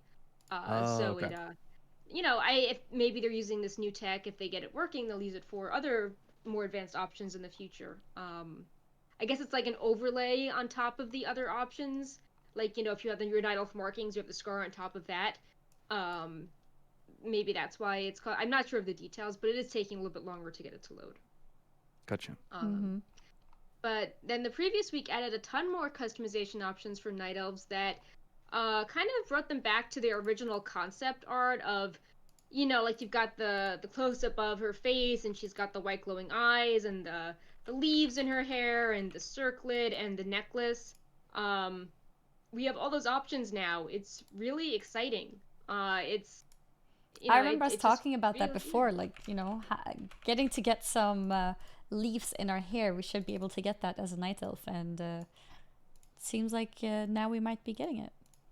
Yeah, so you can have leaves in one of 5 different colors, and then every hairstyle option has a turn leaf on or off option. Oh. And one of the hairstyles, the crowns, is a vine, and the vines will change color based on what you specify the leaves in your hair to be, so it will match. It won't just be green. If you will say, like, you want the orange leaf in your hair, your circlet will be orange too. Cool. And it looks like we can even match this with necklaces too. Yeah, there are leaf necklaces as well as silvery necklaces, and the earrings are pretty cool as well, coming in like, you know, different sizes. You can change the length of your ear as well as the size of your eyebrows. So No way. Yeah, there's Wait. you can also size of your eyebrows. They're not gonna end up with tiny regular size eyebrows, right? No, Still gonna it's be like Night the Elf default proper. option is like big eyebrow or bigger eyebrow. Okay. Yep. And you know, ears, like there are super long versions of ears. And then there are, for eye color, it's not just the, you know, glowing white version. You can have blue versions. There are blind versions, as well as the golden yellow eyes, which, you know, they made a big deal of, you know, back in the day. These were like the chosen special ones, so it's cool that you could actually, I think men always had one option with the golden eyes, and now it can just be like a normal option for everyone. I just As realized well as I a never really showed the cool, vines. like, red blind option. Like, if you were blind with white eyes, they're gray, but if you were blind with golden eyes, they are sort of this bronzy red. Ooh. I never actually clicked the Very thing for nice. vines, so I want to show them off as well because they look incredible. But these are these are the vines that Perk was mentioning, how you can have the different leaves in the hair and you can pick the color that you prefer. Have you seen some of the memes that came out of the having leaves in your hair thing? Not sure. What kind of memes? No? Okay. Funny. I do very much love these customizations though. So what's the idea behind it? Like keeping leaves in your hair? Is it just like I'm so in touch with nature I don't clean my hair anymore? So I think it's okay, the novel. Tauren have the flowers, and when they added the flowers, the Tauren hair, we were like, oh, you know, why don't if the Tauren are close to nature and they get stuff in their hair, like the Night Elves should have something. And I don't know why they have it, but I don't know if you want to pull up this art on the screen. Let me add this to the notes. One sec. It is not like car aromatizer. Have it's you not never to give the Night Elves a nice scent. Have you never experienced being a young girl running around in the forest and putting flowers in your hair? Andy, I added a link to I called it the Warcraft art, but it looks like the concept art. So like, even if it doesn't make sense, now it can look like the iconic art of Night Elves. True, but like in the preview, because that's kind of like in the preview, it looks like it's just leaves that are in there, but this looks like they're like woven in there or something like that. Does that make sense? Yeah, I mean, I guess the tech isn't advanced enough for that. But you have to keep in mind that some of the Night Elf hairstyles are very old, so it's hard to make them look good. But they actually added a few new hairstyles that look like looser and messier, and the leaves look more natural in those. Whoever made this art, by the way, is freaking sick. Yeah, oh, it looks so good. Oh, they also added nose rings, so you can totally, you know, replicate that as well. So, so males also get all these options as well as having their, you know, beards split out from their mustaches, and they even have some new hairstyles as well. They've got this one really wild, like, full beard that comes with leaves naturally in it. It's super over the top. Wait, I think I missed that one. A beard with leaves in it? Yeah, I'll paste you that one. Let's see, beard with leaf. That one. Somebody mentioned, by the way, that the survivors of Teldrassil need to have like smoking embers in their hair, and I was like, "Ow, Oh my that god. kind That of would hurt. that kind of Yeah. hurt." Yeah. Okay, you need to see this, guys. Funny, but oof. Here it is. If you ever wanted to know how you'd look with leaves in your beard, there it is. It looks pretty cool. Looks Yeah. cool, but again, I wonder why are you not cleaning yourself? Yeah. The leaves in the beard seem like a little too Why would you assume the leaves are dirty? like hobo. Yeah. I mean, Like when I put Leaves- leaves or flowers in my hair, I didn't feel dirty. I felt summery and, you know, naturey. okay. Maybe I I'm can't- not I the can't right rela- person to criticize Novel hair. Novel is bald. He doesn't understand. I don't understand. Do you understand Putting beard? leaves in Because your I'm not hair. sure about leaves in the beard. I don't understand that part. I know it might be surprising, but I've never experienced having a beard, so I wouldn't know. But yeah, I think overall, like I'm really impressed by the amount of options because we keep going back to how Blizzard made it seem like humans would have more options than anyone else. So when we saw things like jewelry, we just assumed only humans would get that. Yeah, it's really So nice it's to really see this. pleasing to see, the nose piercings and the necklaces and the headdresses and the earrings and how Mhm. like some of the options match the leaves. It just it was very exciting to see these options. Mhm. And Definitely. then the final race. Did you say apparently? I think, yeah. The final race we have for today are the Draenei. Yeah. These are like Pandaren in that they're not like, I think they're still not totally finished. Mhm. But what I liked about these the most was there are a few hairstyles that now have jewelry overlays or like horn tips on them, like for their metal embellishments, which I think looks really cool. Like there's this Draenei bun, and you can put jewels over it, and it looks really pretty. Not sure why I linked the. Hold on, I have the wrong link for Draenei female. 1 second, if you guys want to take. Are you talking about the horn decorations? For male, yes. I will link you which one I think. I'm talking about for the female. So if you go to the female post and you look at the first two images, that's what I'm talking about. So you can select that hairstyle plain, or you can select this hairstyle with the metal stuff and the little side dangly things over it. I see. Hair decoration. Oh, it's so pretty. Okay, I need to share this. Okay, this time it's not leaves novel, so maybe it's a little bit more understandable. Okay. I'm excited. Are you ready? I hope so. Here it is. Is that rope? It's Okay. it's metallic rope. Okay. Is that like I'm going camping, but I got no places left, so I'll just put it on my horn? Look at this. Why are gem you in the roasting back. everything? Yeah, you don't understand fashion. Whoa, I do Perk, that's pretty No, savage too.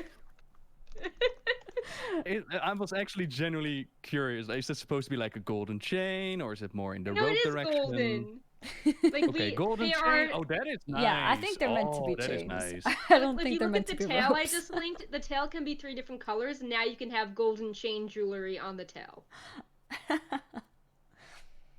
Yeah, And I the think they're broken meant to be option would be chains. sick as well. Like turning the Draenei into Yeah. broken. I know people also wanted like a red skin Draenei option, being like, oh, maybe after our time on Argus, like, I don't know, maybe like the Aradar came, like, I don't know. Maybe that would be a bit too far, but we have so many wild colors for undead and other races now that it wouldn't be out of the. I don't know. Mhm. I know some people were just like, oh, like, it would be cool if after Legion, with all the events, we had some of the, branches of Draenei that, were The Kroku. wayward. Yeah, maybe they would come back and we could have those options. Yeah, we kind of just left them behind, didn't we? Yeah, we just sort of were like, okay, Argus is done. Bye. Enjoy your broken planet. I see some No. interesting tail decoration Did you show the tail too. option, Annie? Yeah. Here it is. So seriously, that hair bun looked nice. This looks nice as well. That's cool Yes. accessories. Tail So there are stand. 3 tail sizes, and then with each tail size, there's an option to have jewelry on or off. Mm-hmm. I actually TOS, tried TOS. this. I actually, Thank you. this looks like really nice with some of the paladin sets, like the golden Oh, purple yeah. sets, when you put the tail with the jewelry on and you pick the hair option with the jewelry as well. It all comes together really well. Mm-hmm. I'm gonna show you this tail, but without jewelry, so you can see how you can toggle it on or off. There we go. So that's off, and that's supposed to be on again. There it is. Okay. And that's on again. And then you have the different tail lengths as well that you can choose from. Yeah. And you can test out all of this already in the Wowhead armory thing, right? Yeah. In the one dressing thing room. I would just that makes me think they're not done yet is that for the males, you can only have metallic horn decorations with like two specific styles, and with the female hair decorations, it's only for 2 hairstyles. It's not like the night elves where there's a vine for everything. So I feel like the Draenei are not yet finished, because it would make sense if they had metal decorations for all their hairstyles, not just 2 out of 20. Mm-hmm. Yeah, it's kind of random to just pick 2 of the hairstyles and add decorations to them. It probably implies that we'll get the decorations on most of them, if not all. Yeah. Do you remember if they announced these new customization at BlizzCon? I don't think so, right? They told us. It was very, very vague. Like, they only showed a few pictures of like trolls and humans, and I want to say something with dwarf. They told Wowhead in a separate interview that Draenei would have their tail size changed, but nothing about the jewelry. And I think one of the devs tweeted out that like night elves would have different eyebrow sizes, but didn't let on about vines or jewelry or any of that. Okay, yeah, I was kind of like thinking in my mind when exactly came up with the idea of making these customizations, because it would be a nice selling point. Like, imagine the BlizzCon stage, like, what are we gonna do with your Draenei? Which then led me wondering, like, how far was the art team already with the zone designs and whatnot that they actually had the extra time to make these customizations?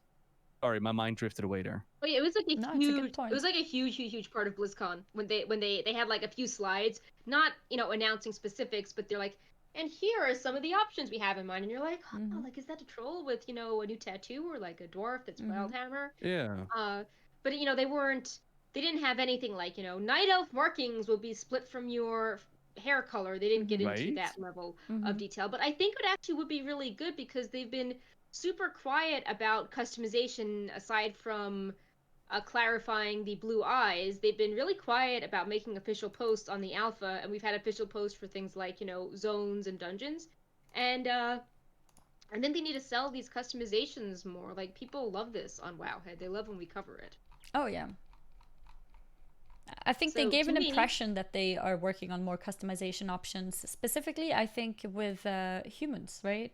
They showed us different options of looking like more different like races in real life that we might be able to see, and to be able to make your character look like yourself. In the past, there might be some people who felt like they could never make the character look like themselves, and now there's more options to make that possible.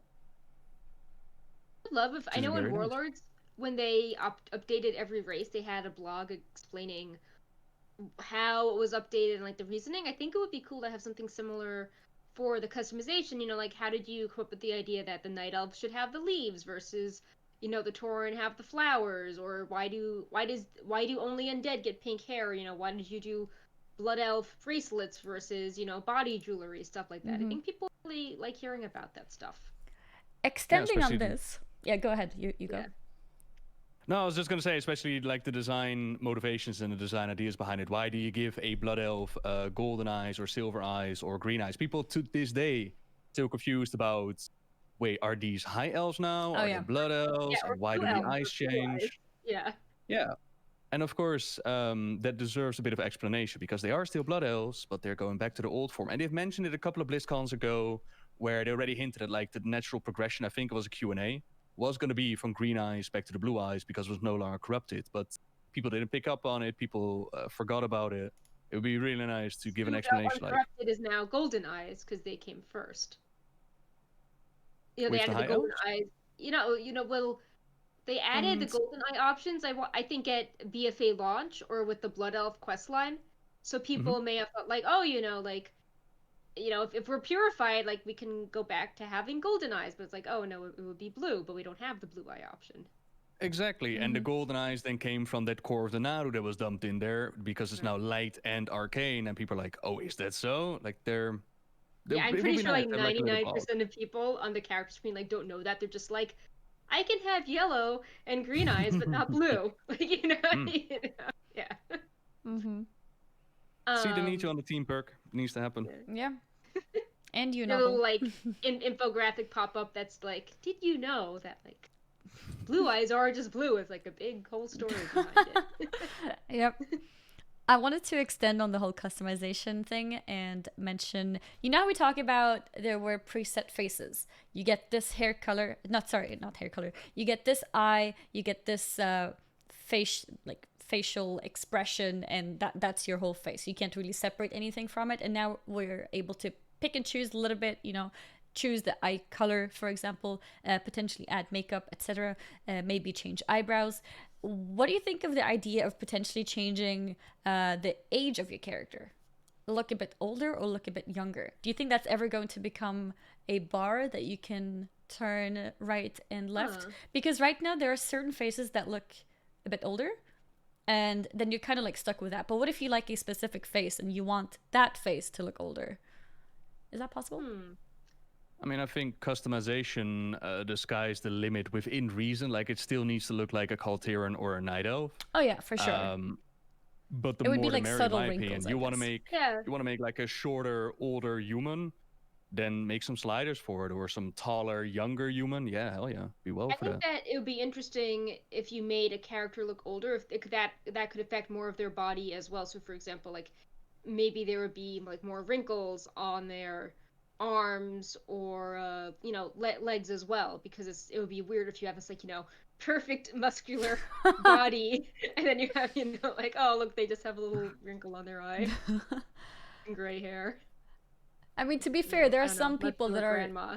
there are some people that are really athletic and their bodies don't look that old, but like on the face they kind of look a bit more their Right. age. So like I think you could get away with adding some wrinkles on the face to just to represent maybe being a little bit older but not old, and then maybe certain faces that make you look a bit on the younger side of your adulthood. Yeah, And I if it gives mean, people, sorry, go ahead.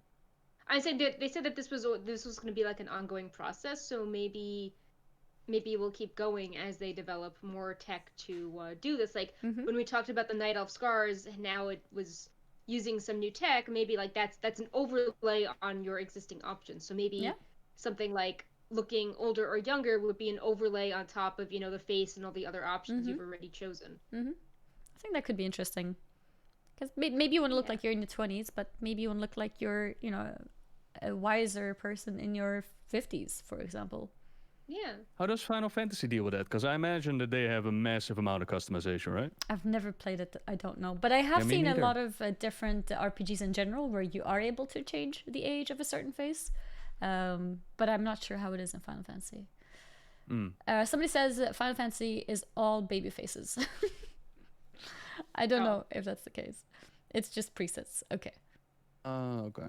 Yeah. Yeah, well, yeah. Skyrim. You're more looking in that direction, I suppose. Pretty sure I spent like 2 hours customizing a Skyrim and playing the game for 10 minutes and dropping it. You dropped it Remember after right. 10 minutes?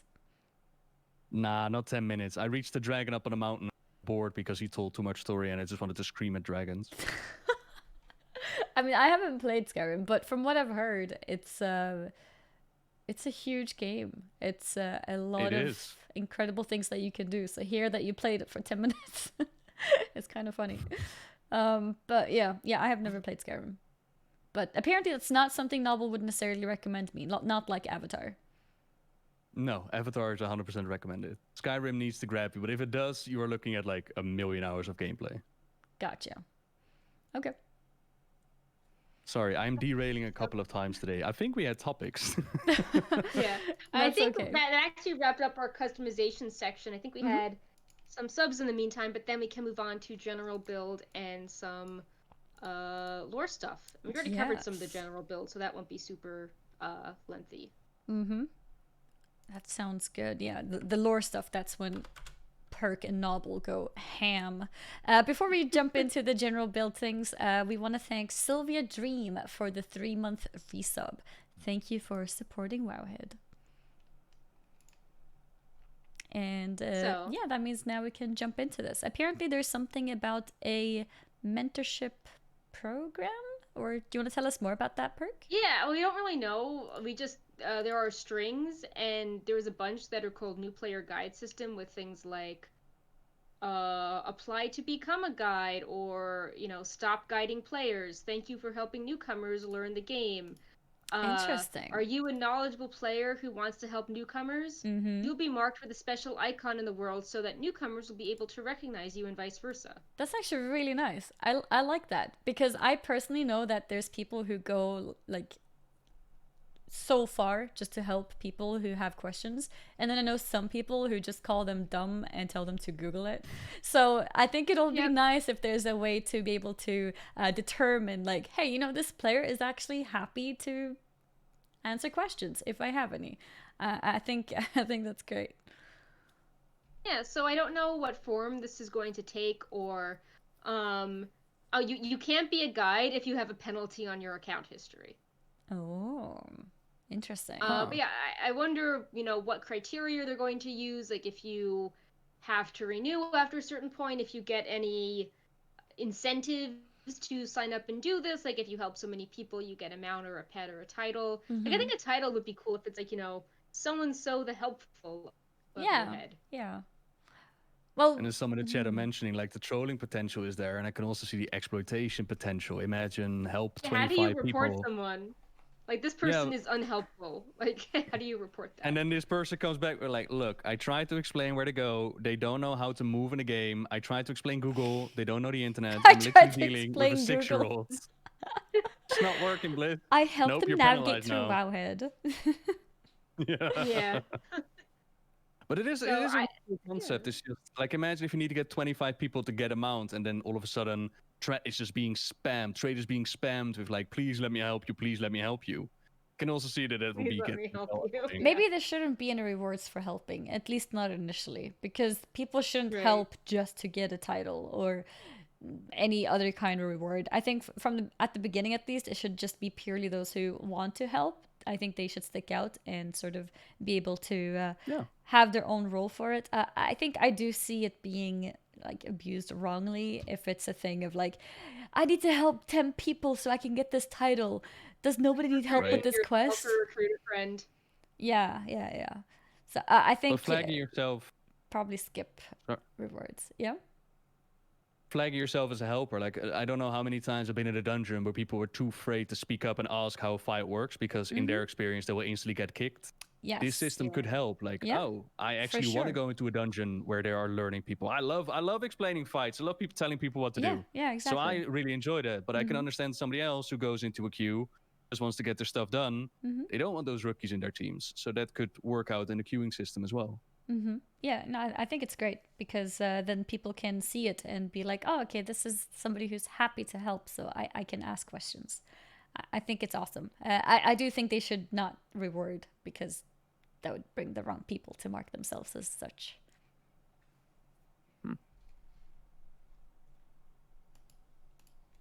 Just I reading think I chat just real got quick. bad lag. Yeah, I I'm think reading I'm chat back too. now. Apparently, welcome back. Somebody says that only new players can see the marked people, but I'm not sure if that's true. I think. Well, like, what counts as a new player? Like, if you come back, that's true. Like if you've taken a break for like 2 years, you won't know what's going on. That's a good in the Shadowlands pre-patch.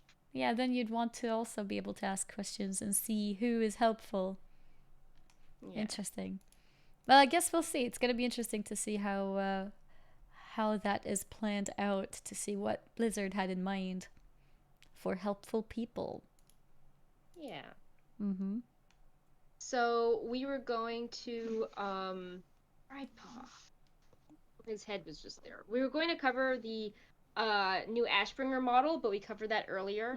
But that wasn't the only kind of old item appearing in Shadowlands. There's been a lot of talk about legendaries in Shadowlands having bonuses that were reminiscent of things from past expansions, and you can't test these on the alpha yet, but there's a lot of rune-forged powers that we data mined, and many of them are like direct copies of set bonuses, artifact powers, Legion legendaries, stuff like that. And it seems that right now every class gets 4 general powers, and then each spec has 4 more like spec-specific powers that are like 90% inspired by things from past expansions. And I think the lore idea is like, this is the master forger. He sort of like has created all the important weapons and things. Like what is the essence of a set bonus? Like what is the essence of a magic effect? He's playing with these very popular, timeless parts of the universe. So what do you guys think about sort of bringing back like Azeroth's greatest hits as these temporary effects? I want to hear novel. Right, it sounds interesting. Sorry, you got me lost at like the Master Forge. Like, how much exactly do we know about this Master Forger? Is he in the Tower of Torghast? Is he in the Jailer's possession? Yeah, well, I know think more Ian details? said something. I forget, as an interview at BlizzCon, but he said something to the effect that we're gonna forge legendaries where Arthas's helm was forged, and he's a master crafter, and there are secrets or things around Azeroth that he can craft. If he made this helm, which the origins of this helm, like he could be playing around with the magic behind the origins of these famous set bonuses. It was something to that effect. Cool. So the information that we knew about, we're going to learn more about domination gear and the helmet of domination and frostmourne and whatnot. Okay. I still wonder if that's going to be the Primus or whatnot. But all in all, like class design is not really my forte. It's going to be a balancing act, of course. But it sounds pretty cool. Like people seem hyped to release. Yeah, people, even people that didn't really care about class design, when they saw this, they're like, "Oh, I missed legendary. I missed using it." And it's like, people get very attached to trinkets or set bonuses they like that they've worked so hard for. So I think it's cool that they're like directly, explicitly referencing it instead of trying to be like, "Oh, it's inspired by this, but let's not really hype it up." I think it's cool that they're going like full nostalgia for that. And this is by no means final. We only have like 3 classes that we know a lot about, and 2 that are still a little iffy in the data mining. But again, I hope the Shadowlands reveal event explains a lot more about the system, because people are like very confused how it works, and will there be Covenant specific legendary powers, because I'm sure that will have people very happy. That's not good. I actually learned, this might make Annie sad, that there was another global string in addition to the mentorship stuff saying that there are Covenant battle pets, and you can only summon them if you are still in that Covenant. So okay, so you still have it in your pet battle, but you cannot summon it. You can't. Well, you can't use. I can't forget use the word, it. but like you can't. If you swap Covenants, it counts towards your total, but you can't use it. Yeah, that's not cool. That's not cool. Is the world of pet battles going to be unbalanced? If I want to be the greatest Pokemaster, I need to be a specific Covenant. Is that what I'm hearing? Blizzard, I don't care about your Covenant abilities in raid scenes or Mythic Plus or the Tower of Torghast. What about my pet battles, though? Huh? What is this madness? Like, like there's this one Covenant has an adorable cat, and now, I can't have my cat by my side because I'm in a different Covenant. Like, I want my pet to be available. Yeah. It's gonna be such a shit show, ain't it? Those Covenants. Yep. It's gonna be so. I guess I have to pick a different Covenant for each character that I play. Then at least I can switch character. Yeah. Like, pets are account-wide, right? But you can only summon them, but can you still use them in battle, even though you're not part of the Covenant? I'm not sure. I mean, they haven't really fleshed out the system, but I think based on the wording, it was like, You probably can't. Just like if you're an Alliance character, you can't put your Horde pets in your battle pet team. I think it's probably a similar system. But of course, I don't know. We'll see. Huh. Okay. Yep. Maybe they would be too OP. Maybe that's what it is. They're really strong. So if you'd have all 4 of them, so you take 3 of them into a team, and then you just like one-shot your enemy. Maybe that's the What problem. do you think, Great Paw? What do you think about pets? Why did you ultimately decide to join this covenant? They offer the best pets. Yeah. Oh no. I had the best transmog. Yep. Mm-hmm. As someone who So- doesn't care about pet battles, covenant-specific pets sounds like a bad idea. Yeah, it seems like a lot I mean, of if things it's will be covenant-specific.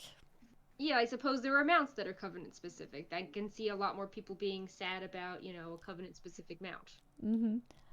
I still don't have the horde equivalent of Najata reputation mount. Oh, I need to The, farm exalted on my Unshackled. horde character yeah. to buy it for the mana pearls. Not fun. So True I think covenants. that we could put up a spoiler warning because this next part of the show Ooh. is going to go over some of the audio we found and like Nathanos and that introductory experience in Shadowlands. Lore. Right, Paw? Are you going to be a good boy? Do I need to move you? He's trying to throw my computer off the desk as I'm talking about lore. Aww. Right, Paw. So, do you have the spoiler warning up? We do have the spoiler warning up. Did you want me to play the actual video or? It's pretty long. It's like Yeah, 20 maybe it's minutes. better to just talk about it. Yeah. So, why don't we talk about the Spotlight to intro Perk quest and line? Nobble here. Yeah. Feel free to chime in too, but yeah, so we've got the intro quest line that's up on the alpha, and this explains how we go to Ice Crown, talk to Bolvar, get into the Maw, get out of the Maw, and what has happened to some of our faction leaders that, you know, I guess got into the Maw at an earlier point.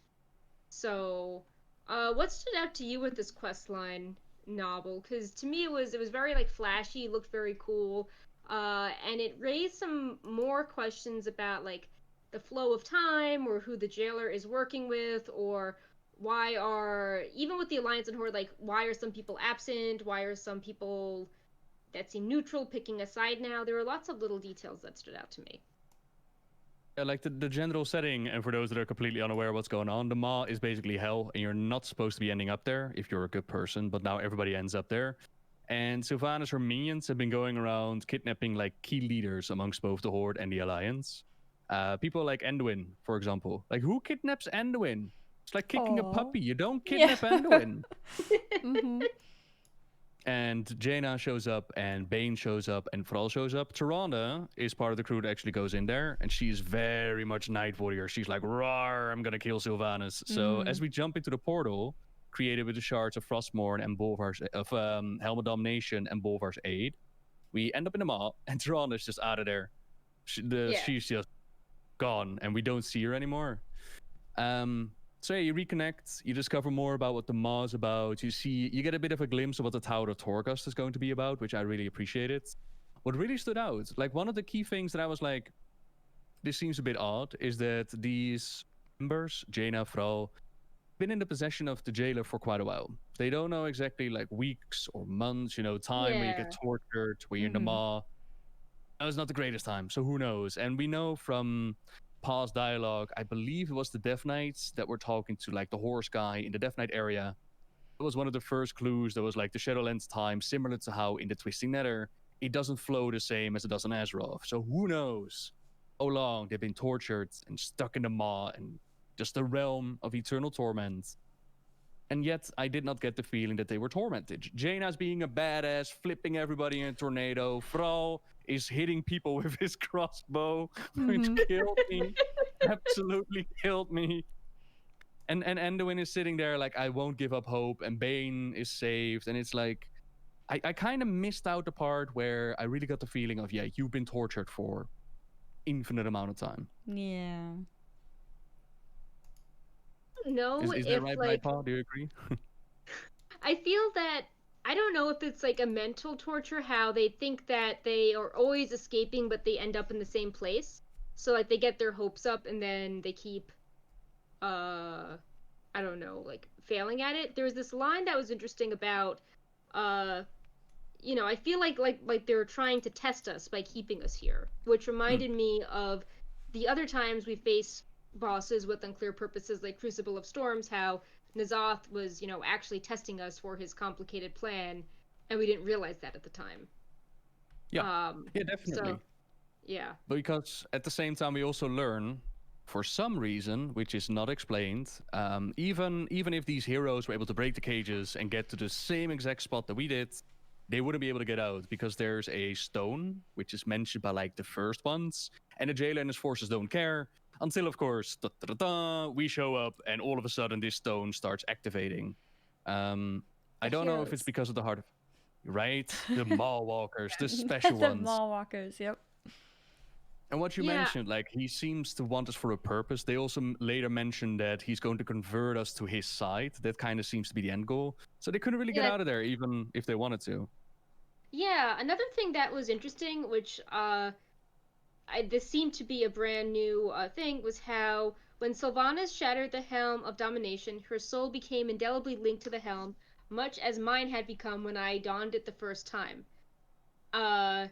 And to me, that's like, in the cinematic, she made it seem like, oh, like, I'm not going to, take up the helm and be the new Lich Queen. I'm going to destroy it and break the cycle. But Bolvar is making it seem like she got tricked in some form. Like, she's still now tied to this helm, even though she thought she was doing something really badass and different. So I feel like that's going to obviously be a big, sticking point in the future, how the helm still has power and control. It's not just a broken piece of metal now, like the cinematic made it seem. And especially since they also make you use a shard of the helm to convey spirits in the mod to give you information. I kind of felt like it was a throwaway line. Like, we needed some reason to go after Sylvanas, and they were like, you know what we're gonna do? Gonna connect it to the Helm of Domination now. But you might be right, like shattering it and opening up the rift there, it might have created a bond, yeah. And some are commenting in the chat that it might be the Heart of Azeroth, that is the reason why the stone reacts to us. But I believe that they said it was our connection to Azeroth that makes us special, not so much the heart. As well as on the alpha, we don't have the Heart of Azeroth and it still responds to us. Like with BFA, like when you are a new player now, they downplayed Teldrassil and the war in the starting text. It wasn't as BFA specific. So I feel that they wouldn't want the intro to, I don't know, like be so hinged on this expansion specific system for Battle for Azeroth. Because if I remember right, new players going through Battle for Azeroth don't get the heart, right? There's no Azerite power gear anymore? I don't. Or am I wrong I about don't that? think there is. I just remember that, the whole Teldrassil battle has been sort of downplayed, and it's when you go through the when you get like the summons to start doing things. Yeah, there must be a different reason that the stone reacts to us for some, and I hope it has a nice reason. That would be cool. Some also mention maybe it's the Helm of Domination. Maybe, but it needs to be explained in the future. Yeah. Yeah.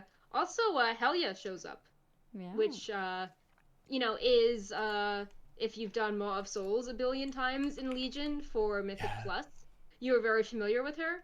But it's everyone was speculating they were together because Sylvanas and Helya had that mysterious pact in Stormheim. But yeah, it's confirmation that she's clearly an ally of the Jailer, and nice symmetry how her domain is the Maw of Souls, and hey, look, we're actually in this Maw again now, which is literally of souls. Oh, so yeah. she was like hiding in plain sight with her message. That was kind of cool because in Battle for Azeroth they hinted in the Island Expeditions that Helya was making a return, and now she actually pops up again. And that moment that you jump into that River of Souls and all the voices out of different time periods start talking at the same time. Yeah. I so hope that it's going to be voice acted once it actually goes live. It'd be so cool. That's actually so true. Yeah. Because there's like voice lines like, oh my god, it's all on fire, which is a night elf in Teldrassil, and praise the loon, and something about children on a ship, which I think relates to the Blood Elf storyline as Arthas invades Quel'Thalas. So there's a lot of things that are mentioned there in that River of Souls, which is just really, really cool. Yeah. So Another topic which people are curious about is the Alliance and Horde grouping at the very start, because we have Ilaria, Mekatork, Tyrande. I'm pulling this up. We have Ilaria, Mekatork, Tyrande, Moradin, and Gen on the Alliance side, and Mekatork is actually neutral to the Horde. But then on the Horde side, well, I guess, you know, we're down a few war chiefs and people being captured. But on the Horde side, we've got a few war chiefs. we've got Lord Thamar, who's hostile to the Alliance. We've got Rokan, who is also hostile to the Alliance. But then we have Valera and Thalyssra, who are friendly to the Alliance. And Valera is interesting because she works for both sides. And, you know, she has this dialogue with Shaw at the end, you know, of 8.3. So it's a little surprising that she is now on the Horde side. Thalyssra, I guess, is friendly because of Suramar. And then we've got Kalia, who is neutral on the Horde side. So I guess she's the, you know, Undercity representative. You know, is she moving into Sylvanas usurper role? Like, she's neutral to the Alliance, but it's interesting that she's there after she was, you know, formerly with Anduin, and before the storm, like, she sort of, you know, wished to, you know, unite and, you know, help the Forsaken, and Sylvanas was upset thinking that, you know, she was turning the Forsaken against her, and, you know, there she is. It's not Lillian Voss isn't there. Like, she's the closest one to the Forsaken politically that is in this grouping. But the coloration right now that they have, can we really draw conclusions from that as their faction affiliation, considering it's alpha and whatnot? I mean, it felt a little. It felt kind of deliberate. I did think it was interesting how. So at first I was like, oh, you know, maybe the sides are all mixed up. But then when they start arguing and like fighting with each other, like it's clear that okay, like this group is pointing their weapons at the other group, and Kalia is just sort of sitting there in the middle, like not pulling weapons on anyone. But you know, Valera, for example, has her weapon drawn pointing at the Alliance, which was curious. Okay. Huh. I did notice the whole Tyrande versus Kalia, which we actually discussed in Discord also quite a bit. Yeah. And people were wondering, like, does Kalia represent the Forsaken now? But it might also just be, since Kalia took under the Dark Rangers, those that actually decided to ally with Sylvanas for some weird-ass reason. And might also be a massive reminder to Tyrande what exactly happened at Teldrassil. Like, how dare you, Kalia, harbor our fallen? Maybe in her mind, they should be put down because this fate that they have now is really, really awful. Something like that. In essence, it reminds Tyrande of what happened between Teldrassil and now, and why she became the Night Warrior. As well, of course, she is the Night Warrior, and her whole story arc is going to be like, oh, rar, rar, I'm so angry, I'm so mad right now, into, no, my anger got me captured, into, oh no, what does it mean to be a Night Warrior? Right. I also think that with how the Horde is big on not, you know, going through this cycle again and having a political system that is not serving it well, you know, now they have a council instead of a war chief, that Kalia may not just want to position herself as, you know, Sylvanas' successor. She may want to be like, okay, you know, for now I'm just helping, you know, helping members of the Forsaken, you know, helping the Dark Rangers, helping some of the fallen Night Elves, as opposed to being like, oh, you know, I'm the next, you know, undead Dark Lady or Light Lady, something like that. I would be curious though. Great character, finally! You did it, Bliss! Sorry. I just also say that, like, Thalyssra is also interesting because she's friendly to the Alliance, but I wish they would just address in her story, like, what were her thoughts about Teldrassil, because, you know, the Alliance goes and we help her in Legion, specifically the Elves. We help her with Suramar. Like, we all... The Elves help break into Suramar, and then everyone in the raid helps them, you know, feed off the magic addiction and take back their city. And then Thalyssra's like, oh yeah, you know, I'm new to the Horde, you know, let's... Teldrassil's cool, and then she specifically is there when there's the storm and rescue mission going so far with Nathanos to, you know, be like, yeah, I'm cool, you know, I'm gonna burn Stormwind to distract Jaina. So I would just... Yeah. I'm just... Her personality arc just seems a little confusing, and even in the short story, when, you know, Lorthamar is expressing remorse for following Kel'thuzad, she doesn't really have a similar moment of like, man, I feel really bad, going with Nathanos and burning burning Stormwind or burning Teldrassil. Why So should I she would like feel to, bad? yeah. Tyrande was rude to her people. Tyrande dared to question those that hid themselves during the War of the Ancients and did not help the Night Elves to be cautious about them. No, that's not allowed. That's rude. And therefore you join the enemy. Then you burn everything down. And then you burn down trees and cities. Although the city bit, we also got to wonder, which has never been explained. They go into the city because Anduin and the Alliance, they kidnapped Telungi and Prophet Zul. Like, what gives the Alliance the right to all of a sudden intercept Telungi and Zul and put them in prison and be like, yo, they're ours now? Right, well, Zul was, shitty. So yeah, maybe but that wasn't the worst. Yeah. I think, it's just, I feel like also with how they're hyping Nathanos to be this, villain, everyone's like, oh yeah, I don't like him. It's like, well, you were one of the ones, Talante, that just sort of personally went with him. So I don't know, I wish he would get like a little more character depth if they're gonna, especially have her in this like prominent position on top of Ice Crown. Because as you know, an elf that helped a lot with Suramar, I'm like, like I need an apology. Like I am upset that I helped you. Like this was not a good use of my time. Yes, wow, I want my time back. Yep. But yeah, so also speaking of Nathanos, we have two updates on him as well.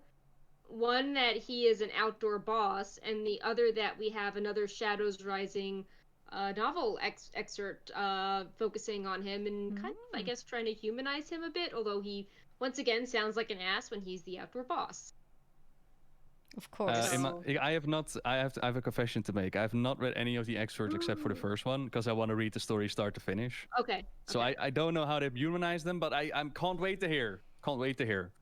Okay, we don't need to. We can just say that for now. First time novel did not bring spoilers. I know. I am shocked, but we don't need to discuss this on the show. Then we can just move on to the outdoor boss. But like you don't have to. No. It's been more like I don't actively look it up, but if you want to discuss it, I'm more than happy to hear what was actually said. I think it's that. We don't need to. We'll probably cover this in our July video. So why don't we save that for then? Cool. All right. We were trying to stack up all the lore things since you're here, Yeah. we can just focus on Nathanos being grumpy as usual. Yes. Again. Yes. And we can be reminded that he said I love you to Sylvanas, didn't he? Yes. That's the very last in-game interaction with him. I nearly forgot about that. Why did you have to remind me? How did you forget about it? Because it's pretty huge, right? It's like a Forsaken. Oh, he says my love. It wasn't I love you, it was my love.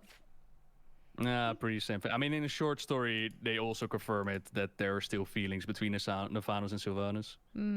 Yeah. And again, he also speculates about how all the nobles want to do Sylvanas, but that's a whole different thing. But him in the Plaguelands is kind of cool because it completely references the classic event, so it's kind of nice to see him back again there. Yeah, so for people curious, I don't know if you wanted to play some of the data mined audio, Annie, because he sounds like a total asshole in it. Like he's I didn't actually download them, but I can play. Maybe just play the YouTube video, or we could read some of them or put them on the screen, just because he's just such an asshole. Like, yes, he is. He's just like, you managed to track me to the most unlikely places, my very own home, seeking retribution for all the bad things I've done, I suppose. How frightfully predictable. And so on and so on. I love it. Some commented like, we have Shaw and we have like the best spies looking for Nathanos and nobody checked his home. What? Then again, I'm imagining a trap. Exactly. That he just showed up there like, hey heroes, how y'all doing? Oh, me? Oh, I've been here all along. Yeah, so if people don't know what this is referring to, back in Vanilla, there was a very difficult Alliance quest. Is there like a Skype noise in the background, or is that just me? There's Windows error messages. There is? Oh, is that Annie? Yeah. Window error messages? I don't hear anything. I think you're trying to open something, or maybe a button that's being pushed, because there's maybe a cat's moving something. It's alright. It stopped. But that's so strange. Why do I not hear it? Oh. Mm-hmm. We're gonna talk about people. And wait, and how do you guys hear it? It would make sense that Stream would hear it, but how would you guys hear it? I hear it.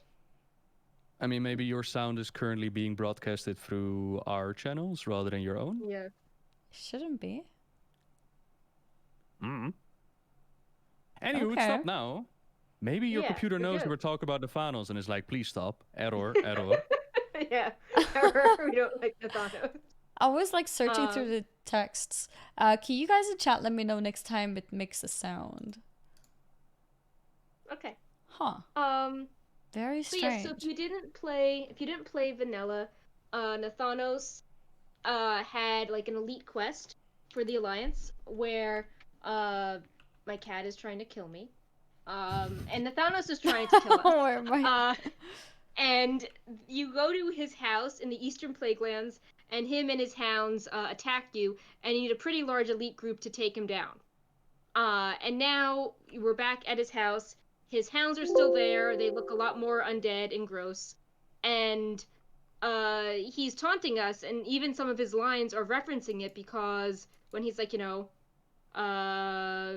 he's like, he even has a line. Where did it go?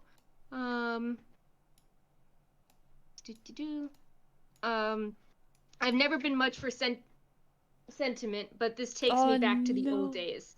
He's taking everything down. Brightpaws like, please stop talking about Nathanos. Please, the error messages, the cat. I did a few different things to see if one of them would cause the sound, and it seemed like one of them did. So maybe it is me, but I can't hear it, so that's really strange. Yeah. But anyways, go on. So we're fighting him back at the classic location, and he's saying lines that are referencing the fight, and he sounds very snarky as usual. So if we want to show some of the lines, hello Brightpaw. If we want to show some of the lines or hear them, we've got a video of them. And he yells this at us during this fight, and at 11%, the fight ends and a placeholder cinematic plays.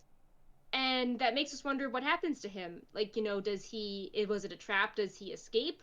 Do we kill him? But then, like, Sylvanas is like, no! And then he goes to the Shadowlands and they are reunited once again. Because something obviously happens if there's a cinematic. And then it's like, is this an outdoor boss in Shadowlands? That wouldn't make sense, because that's in Eastern Plaguelands. Maybe it's an outdoor boss in the pre-patch event.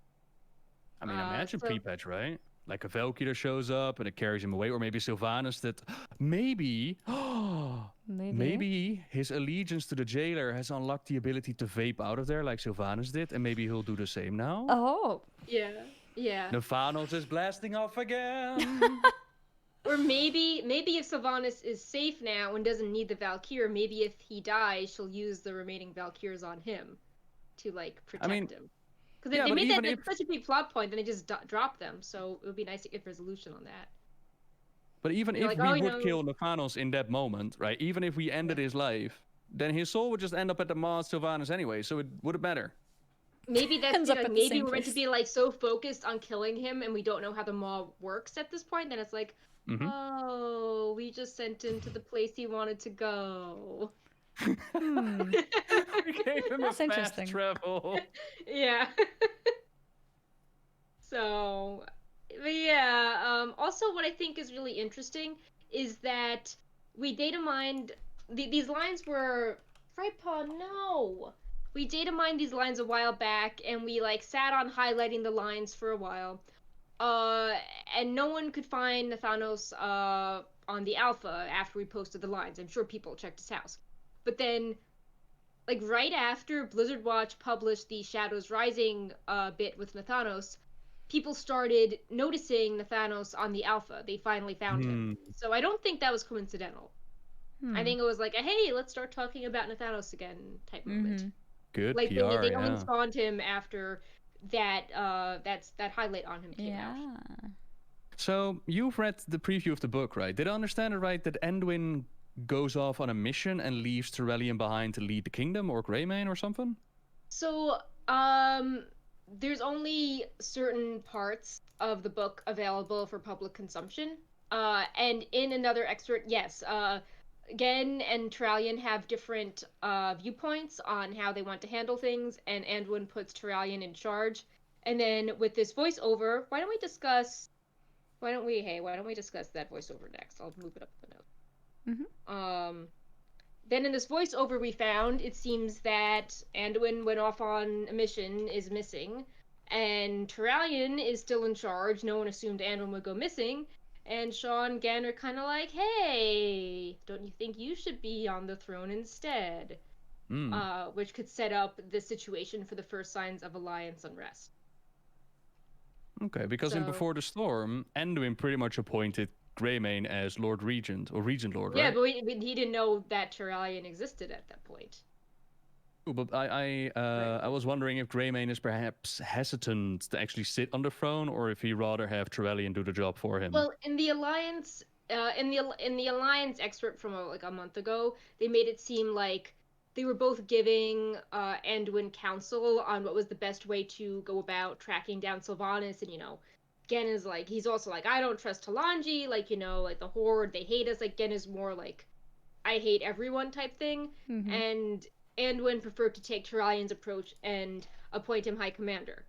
And it seems that based on this new voiceover that, an unforeseen consequence of Turalyon taking over means that when Anduin disappears, High Commander of Forces means he is on the throne. I don't know if Anduin thought that far, or if that's explained in something else that is still private.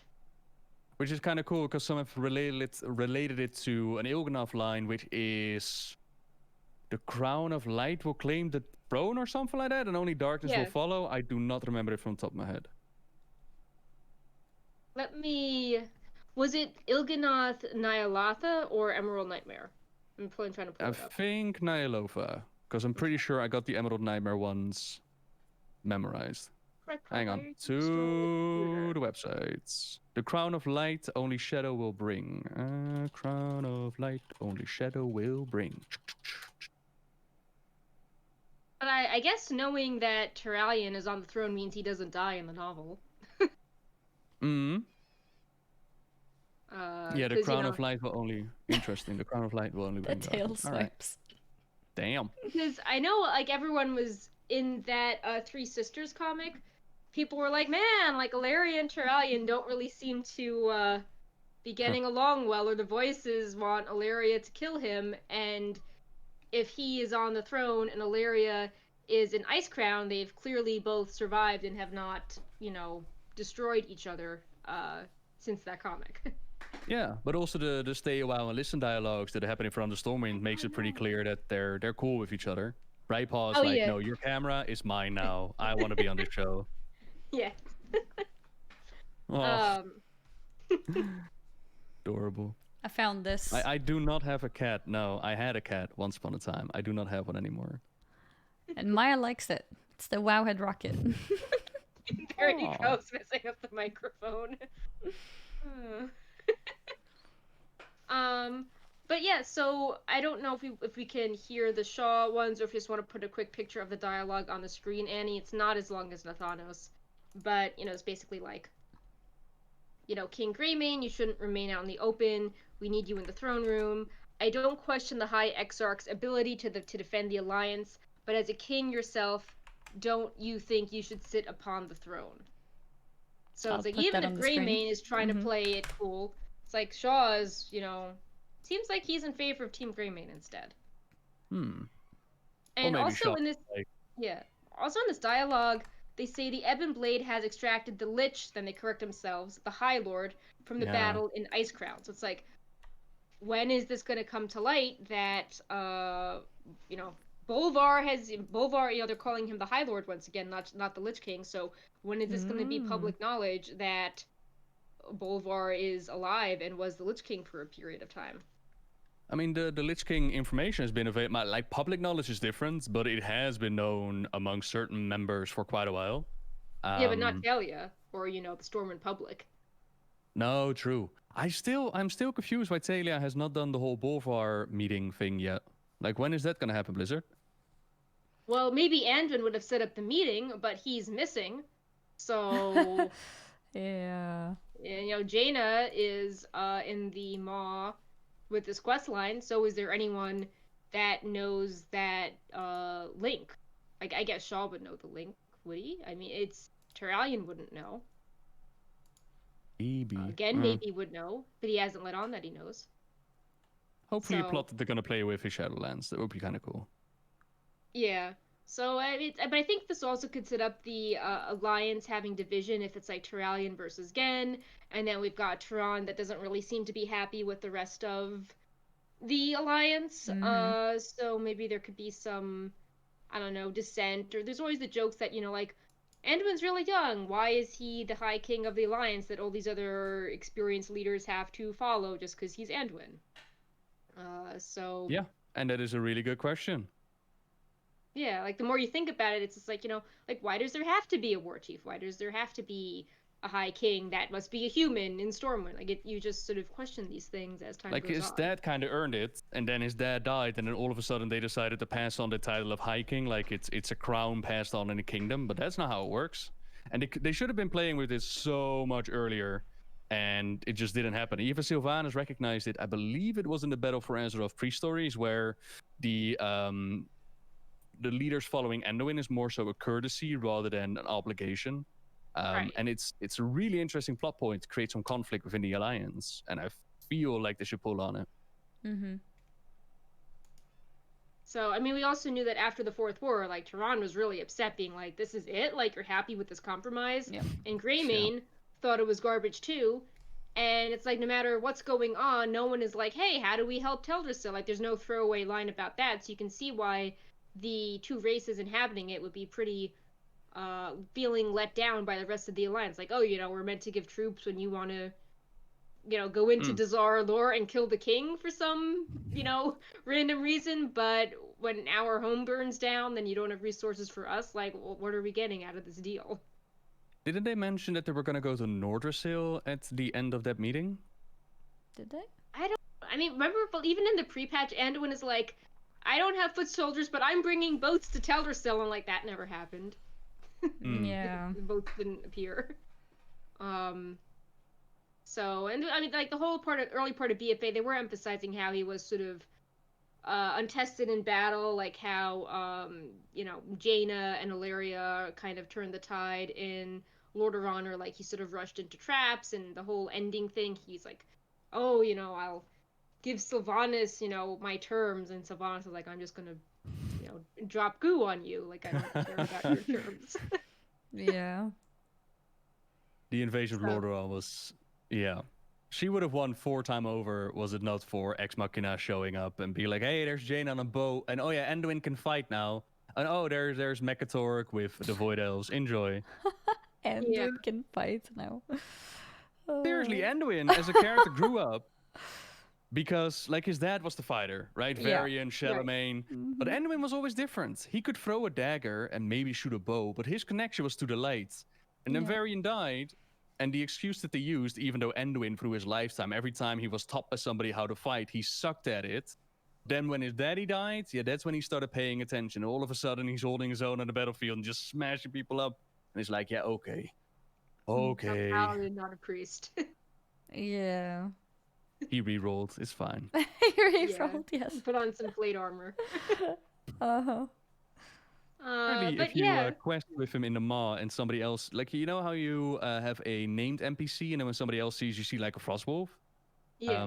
Apparently Anduin is known as a Stormwind Paladin, which is rather interesting. Yeah, that is interesting. So that could set some alliance unrest, and it's curious to think, like, how long will Anduin be in the Maw? Like, will he come out looking older, like that Son of the Wolf comic? Is he, gonna be just fine? Like, I think that they sort of missed an opportunity in 8.3 to make him, like, be more interesting.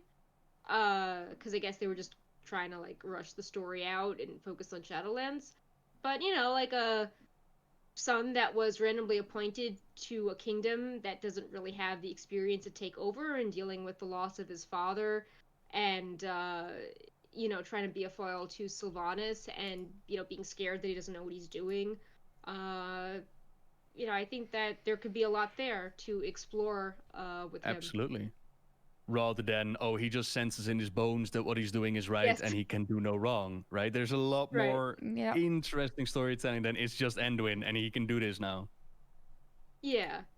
Or like I like the angle even with the 8.3 cinematic that like Anduin was pissed with Rathian for, sauntering in and being like, I'm wonderful. Like it's like, yeah, like you were annoying because of chain of events, Punch, as opposed to maybe he was corrupted and punched Rathian. It's like, no, like Yeah, no. Anduin's growing up and he's upset Mm-hmm. that, like I don't like the angle that like, Anduin is perfect and if he does something noteworthy, it's the corruption doing it, not Anduin.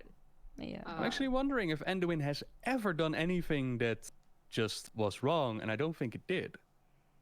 He just lost sort some of people along passively the has way. wrong thing happening, like, oh, I didn't think about Kalia being present. Oops, now, Arathi Highlands is a mess. Or like, oh, I told Tyrande no about Darkshore, now she's the Night Warrior. Or, oh, I thought if we, killed Rastakhan, the Zandalari would like us. Like, I'm still figuring that out. Like, he just doesn't seem to understand consequences. Yeah, we expected them to surrender. Sorry about that. It was not our fault. Look, we Didn't need to came kill for him. surrender, and then he just kept on hitting, so we had no choice but to kill him. Yep. What, you're Yeah. mad?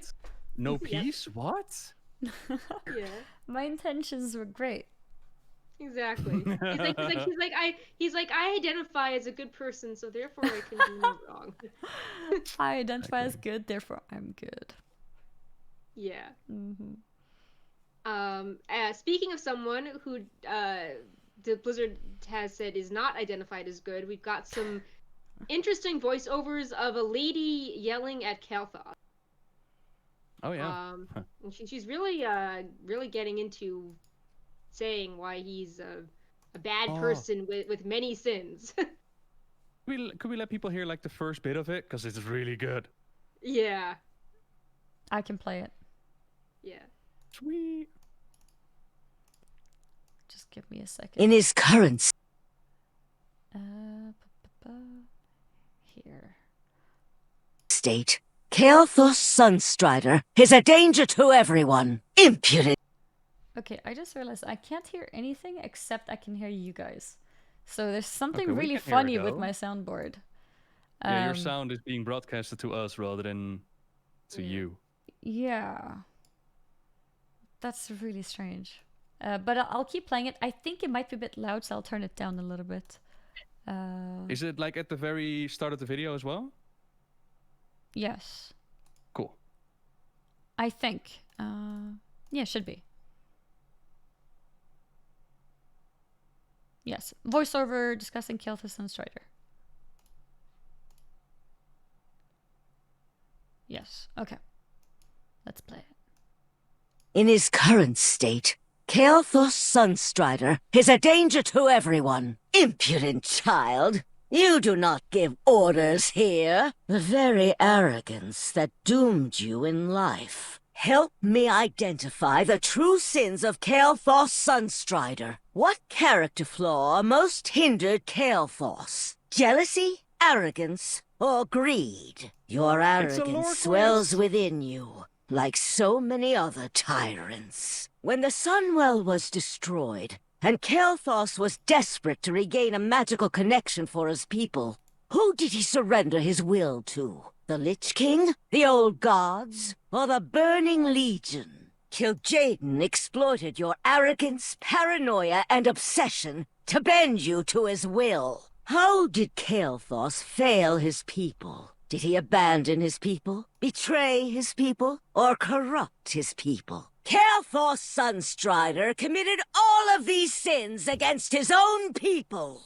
You did what you wanted, and everyone else bore the consequences. Kel'thuzad Sunstrider, you failed your people. You will continue to unravel if we do not extract the excess anima from your soul, Kel'thuzad. I will take you to a place where we may expunge that anima in a productive manner. You must humble yourself to avoid extinction, Kel'thuzad. I will prepare the ritual while you prepare yourself. No, you will show her mercy. Your enemy will live. You are weakness. Your obsessive arrogance blinds you. In time, I will free you of it. This ritual will help you expel the excess anima trapped inside of you, Kel'thuz. It will hurt, but no more than you deserve. Now, Kel'thuz! Expel the anima!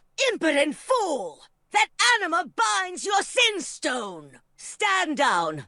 I will deal with this manifestation. Hardly. That sin stone still belongs to you, Kel'thuz Sunstrider. Tend to it. We will be watching.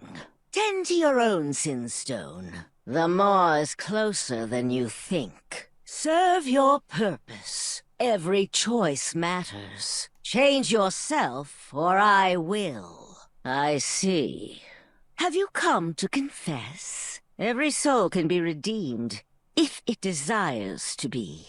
Confront your past, or be condemned by it. No forgiveness without atonement. No atonement without sacrifice. No sacrifice without suffering. Speak, I will listen. And remember, are you trying to grow your sin stone? You are fortunate that I do not judge the living. I will not forget this.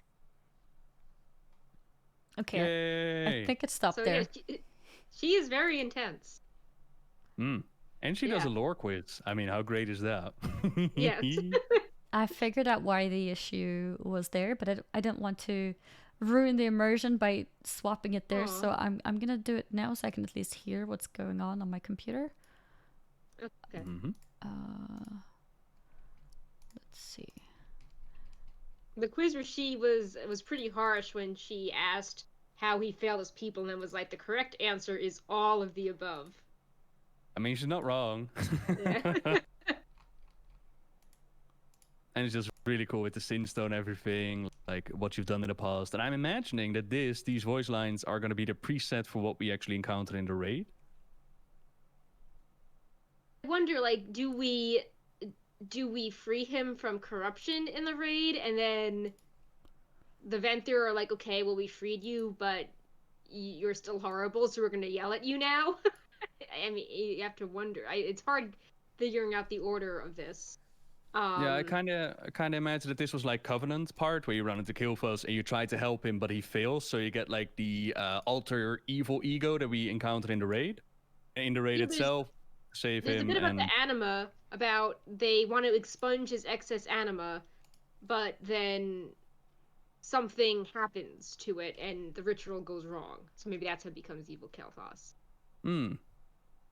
Like there's the And he's just line looking one about no, Kel'thuz, expel the anima, impudent fool. That anima binds your sinstone. Stand down. I will deal with this manifestation. That makes me think it's like that's the evil shadowy guy. yeah, exactly, yeah. Keep growing your sin stones. Yeah. I can't wait to see it. Yeah. So, but yeah, she's his an cu- intense lady, and Mm-hmm. that's where his you current go if state. you are a bad person, but not beyond salvation like the Maw. If you fail Revendreth, then you go to the Maw, and if you Yep. atone enough, maybe you go to a better zone. Which is still an odd concept, because apparently some souls are just irredeemable by the Arbiter, and I still wonder where the defining line is. Because I Yeah, it's imagine any soul that gets punished cannot be redeemed, right? Like even she in her voice line says it. Well, you have, when you look at the tier 5 bosses, you have Kel'thuz going to Revendreth, but then his counterpart, Lady Vosh, goes to Maldraxxus. And she's like, I'm loving it here. Like, you know, I didn't think I would want to be here, but she's like, I love the competition and, you know, these weapons and the strategic. She is, actually sounds pretty happy. It's like, well, we kind of both fought you at the same time. You're both end bosses. How did you... Everyone loves working with you, but they all hate Kel'thuz. Exactly. And So she's what a is lot the older difference than there? Kel'thuz. Yeah. I see a question in the chat. Why is Annie not talking? I am sitting enjoying. I am, yeah, like the next line says, because Annie isn't a lore nerd. I don't know as much, so I'd rather just take the back seat here and listen to Perk and Nobbel. And if I feel like saying anything, of course, they would be more than happy to have me talk as well. But I'm just enjoying it here. Yeah, Just like, I mean, if you chilling. think that she Just sounds like a chilling. badass, or, Yeah. we're just like, hey, like, she sounds cool, because, like, a lot of other people don't, Which a lot I of wouldn't people, like know you said, because they I don't couldn't hear read the book. anything. Right, yeah, so, But I fixed my sound, by the way. I accidentally refreshed cool. the page twice. I meant to do it once to test it, and then I accidentally did it twice. I apologize. But the sound does work now, so that works at least. So no more Excellent. confusing window sounds from me, at least. Now I'll know that I'm causing them. So, we have a final lore topic before we have our wrap up and pin reminder. And this is the story of the first Night Warrior. And because we actually knew about this for like a month, but because it seemed incomplete and led to a lot of questions, we were actually kind of hoping Blizzard would, I don't know, like it would be playable as part of Art and Wheel so we could cover it properly. But then people started talking about the sound files themselves, and we're like, okay, well, guess we got this post prepped. Yep. I don't know if we want to play some of the audio again now that Annie can hear it, or just discuss what was written. How do you guys want to handle this? What do you think is good novel? I think listening to it is pretty good because I Yeah, don't why recall don't- the lines on top of my head. Okay, let's do that. All right.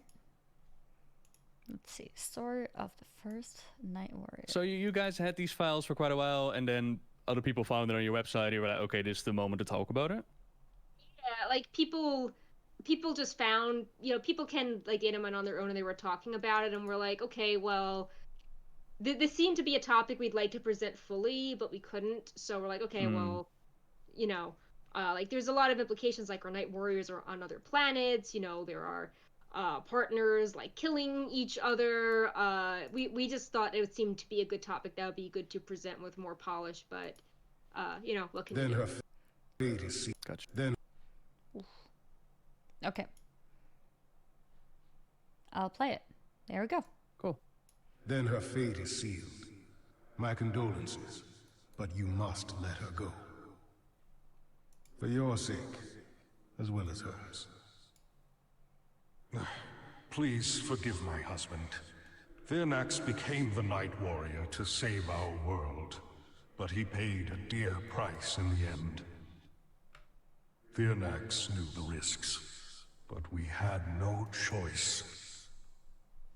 He invoked the dark power of Elune, and together we repelled the invaders. Though we had saved our world, the power of the Night Warrior began to destroy him.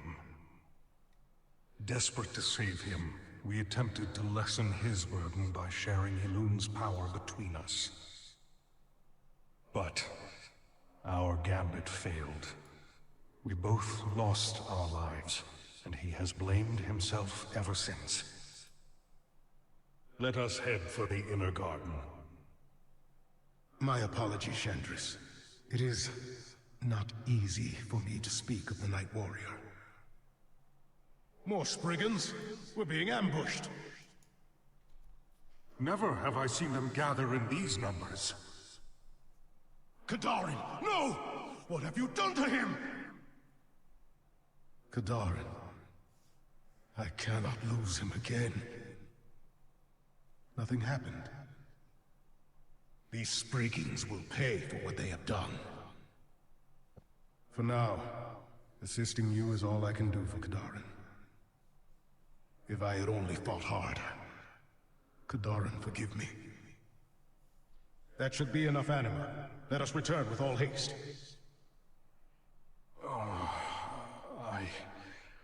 What happened? Oh, Hey everyone, and welcome back to another lore. oh, that was Bellular's voice. Okay. I know you are.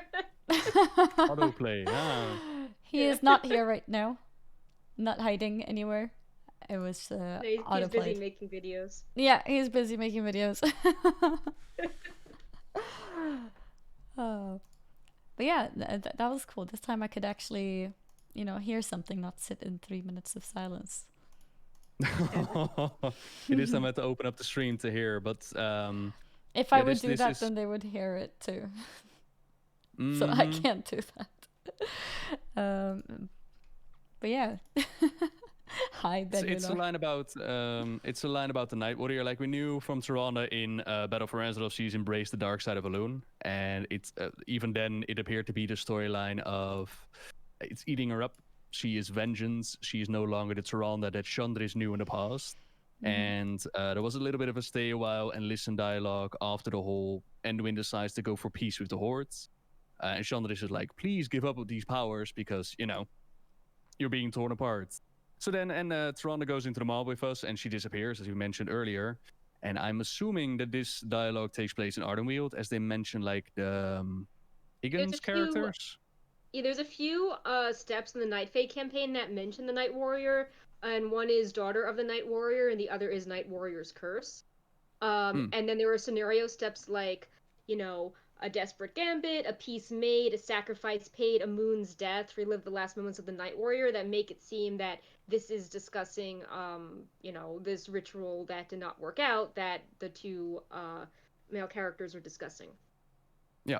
Try to share the power in order to save the other. So I'm going to assume that that is kind of the idea of trying to reach Tyrande, teach her that she needs to move on beyond this, otherwise it's going to be lost, and then try to go through that ritual and try to get through it. Maybe the idea is that if she doesn't need to do this alone, that she can, you know, her people need her, and now Brightpaw disagrees. He's like, vengeance. That the power Damn right. in this ritual, they try to split it among two people and it failed. And maybe the idea is that if Tyrande splits it among many characters, like maybe all the Night Elf souls in the Maw take a little bit of it, maybe that's how, you know, they will survive and that will live on. Like I think that could be a cool way how it ends, how like one character can't have this because it's too much, and maybe if many characters have a little bit of it, then that's how they can survive. That'd be kind of cool. Yeah. What so a few people were latching onto a few parts. I think that what led to some confusion was that in the part of the risks of the Night Warrior ritual, there was a line where you know, Chandris is like, what ritual do you speak of? Who is the Night Warrior? And Maiev says she's the incarnation of Elune's wrath. Even witnessing the ritual to become her would put our lives at risk. And you could interpret the she as Tyrande, but you could also interpret as, who is the Night Warrior? Well, the Night Warrior is the incarnation of Elune's wrath, and they keep using female pronouns. So some people were like, wait, like, the first Night Warrior is a dude? And like, wait, are they even on Azeroth? Like, did we think that all the Night Warriors that were Night Elves were women? But, you know, these characters are using language implying that they come from a different planet. Like, are Night Warriors something not limited to Azeroth? Because, you know, the language they use implies that they are not Night Elves. You know, they keep talking about saving our world. They explicitly don't use the word Azeroth. So it makes you wonder how big, what is the scope of Elune's power if there was this race we don't know of, and they had Night Warriors. Because then people were like, oh, you know, like the priesthood is traditionally female. Like, how come this guy is the night? You know, is this guy a Night Elf that was, you know, like the one male priest? Like, how this? You know, people were getting very upset, thinking that like Night Elf lore was being retconned in some way. So that was one of the reasons why I wanted to know more, or like even see these characters, because if we see the ritual and these guys are clearly not Night Elves, that would have cleared up some of the confusion. And it would have been cool to be like, oh, like Night Warriors are in many places. That's interesting. Like you mentioned, Elune being a... Sorry, I'm completely interrupting again. No, go ahead. Like you mentioned, Elune being more than just a part of Night Elf culture. It's already on Azeroth. We know that Elune is part of Tarn culture. We know that more are aware of Elune. I don't think it's a broad step to think that Elune might be on different planets, which is interesting because for us, she is represented by the two moons, right? Like the mother and the child. So you have to wonder, like on a different planet, how would Elune manifest itself there, and what would their culture be, and how are these rituals working?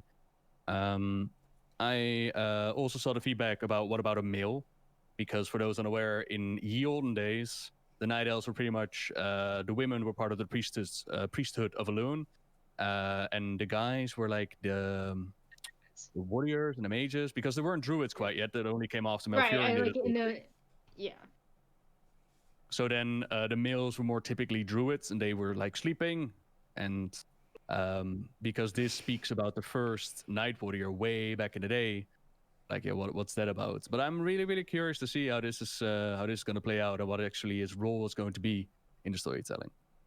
Yeah, and then I mean, of course, another thing that like I'm the line about please forgive my husband. You have a lot of people complaining about it, many for not legitimate reasons, like like this is fake representation, and it's like they can just. I think it's cool having more representation in games, especially. I think maybe for some people they wish there was representation tied to the Night Elf story that wasn't just oh look like the gay couple just dies in the story. So I was hoping that we could when I cover this I could play through the story and actually see if these characters did Get more into than it, tragically die. Because the other there is a lesbian couple in Legion and they are cursed and dead and one turns into a demon. So so nothing lasting. There's another one in Bastion as well that has showed up. Yeah, but like tied to the tied to like the Night Elf story, it would be I'm like, okay, we're kind of like 2 for 2 on like dead couples like hurting each other here. So I was hoping that when I covered this, it could be in the context of Thyrnax and Katerin like escort us around for 20 minutes of questing and we get to know them in other contexts besides killing each other and dying. So that like my take is not like Blizzard is pandering, is this and that. It's just this is cool and I wish that they just had more happy relationships of all types in the game, especially for a race that has like a lot of tragedy piled on top of its story. So that's I sort consider of that. Yeah. I consider it baby steps, story. Yeah. And especially since the feedback, like I've heard all sides of the thing, like, oh, how dare they? To it's not enough, and it's only a little side quest that will be forgotten about. But it's baby steps, which hopefully leads to more, in my opinion. More representation in that way, and especially if you consider that this story is like 20 years ago that they built up the Warcraft universe. It's about damn time, man. Yeah. I would just like to have these characters. I mean, with anyone else to have more dimension to them. So when we covered Nathanos, like we already know about him, so we could like fluff up the broadcast text. Or with the lady yelling at Kel'Thuzad, we know more about him as well. So when I saw this, I'm like, oh, this is cool. But like, I want to know the planet they come from. I want to know about their rituals. I want to know how Tehran meets them and if they talk to her about other things. Are they happy in Ardenweald? So that's another reason why I wish we had more details before I covered this text, because I knew it would lead to a lot of questions about like why is the first Night Warrior a male? Like are they even Night Elves? Does the gay character show up and then die 2 seconds later? That sort of thing. Yeah. I think what you're saying makes sense. Yeah. But I am really excited to see the Ardenweald Covenant quest line, especially if this is going to be in there, and based on the other chapter names, the Drist are going to be there, and Bwonsamdi is also going to be there. So it seems like you could have a lot of interesting characters going on as part of the Ardenweald Covenant-only quest line. Is the Bwonsamdi thing the part with Vol'jin? Is that part of the campaign? So when we did the other side dungeon, the broadcast text with Bwonsamdi and Vol'jin was not there, so I think it is. And let me link you. 1 sec. Yeah, just out of pure curiosity, like when exactly does it play out? Because we've done the other side dungeon now, of course. We tested it. So I linked the Ardenweald Nightfate campaign, and the criteria steps, some of them are, it's for Queen and Grove, Daughter of the Night Warrior, Deboss, Night Warrior's Curse, Drust to Drust, The Horned Hunter, Deal for Aloa, and Drust in Ashes. So there's a few, like, it feels like they're, deal 4 Lois sounds very Bonsomdi. And the boss as well. Yeah. And so you've got 2 that are clearly Bonsomdi, 2 that are the Drust culture, and 3 that sound very Night Warrior. Alright, cool. Revendreth is Kel'thuzad. Ardenweald is Tyrande with Bonsomdi and all the other things that follow. Bastion is And then Ysera. the Forsworn Uther and the Ysera bit.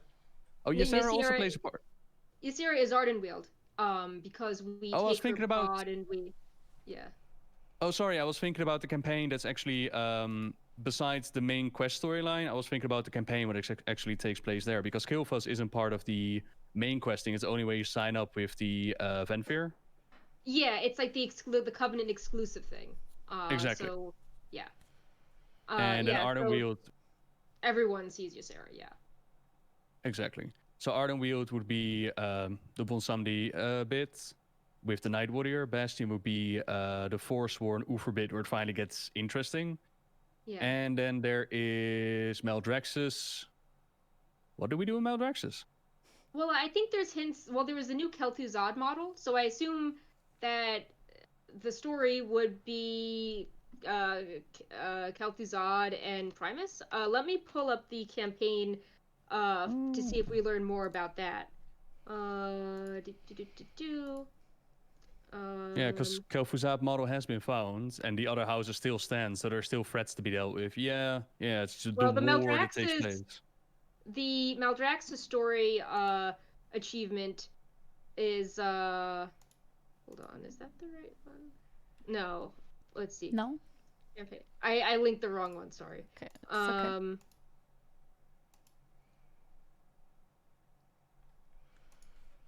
And has there been a Primus Oh, there model we go. discovered? Necrolord's campaign.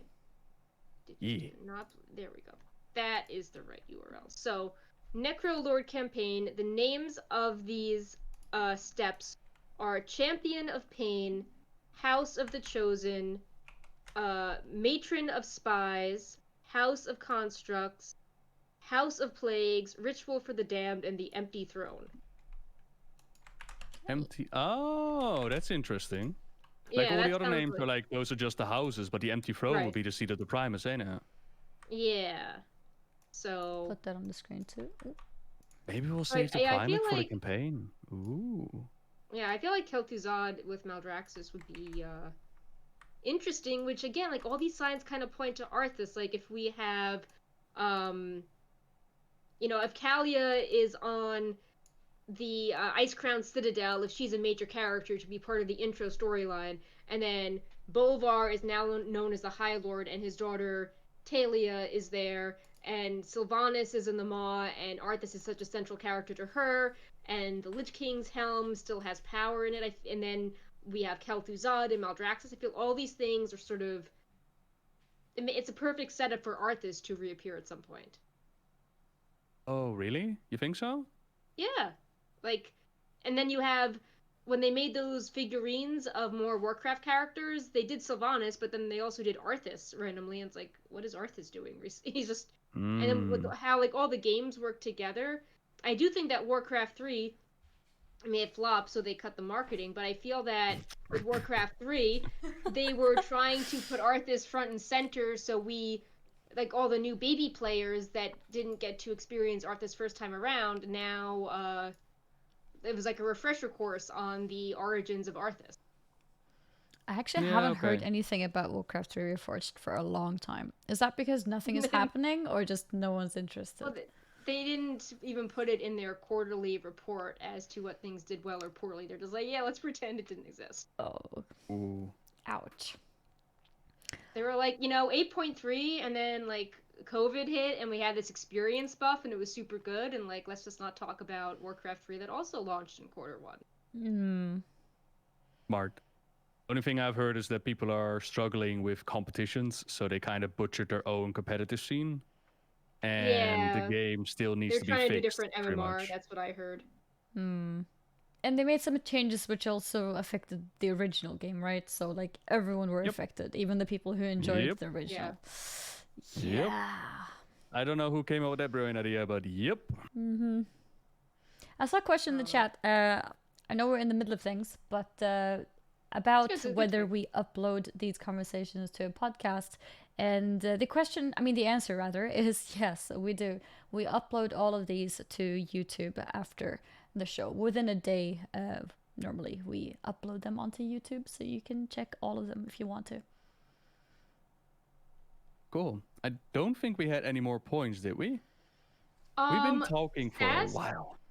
Yeah, we actually have. Oh, it's actually almost 3 hours. I did not realize that. Yeah, if you could highlight the pin on the screen, Annie, for a final topic. We're doing our first fundraiser on Wowhead, and it ends tomorrow. Oh, okay. And to help in this fundraiser, you purchased a pin? Yeah, so we made these special Pride pins, and all the proceeds through the end of June, all the profits from these pins will go to the Trevor project. So right here, it is June ends 30th at midnight. It is 29th, 4 p.m. here. So you have a little, like, a day and a half to buy a pin. And we, if you want to donate more money, there's also a fundraising link in the related article. But we know for, most people, they just want to buy a pin and have the proceeds donated. And we've sold, I believe, over 800 pins so far, which is really amazing. So, yeah, really good for our first fundraiser. So, we'd love to have this be like a resounding success, and if it goes well, we could maybe do more of these in the future with other, types of merchandise, or do more pins with different flag colors and representation for next June. Mm-hmm. That's cool, and the pin looks really cute too. Yep. Also in the related post I put in the notes, we do have a few other limited pins on sale. Those are not going to charity. We've got like an 8.3 Old Gods pin.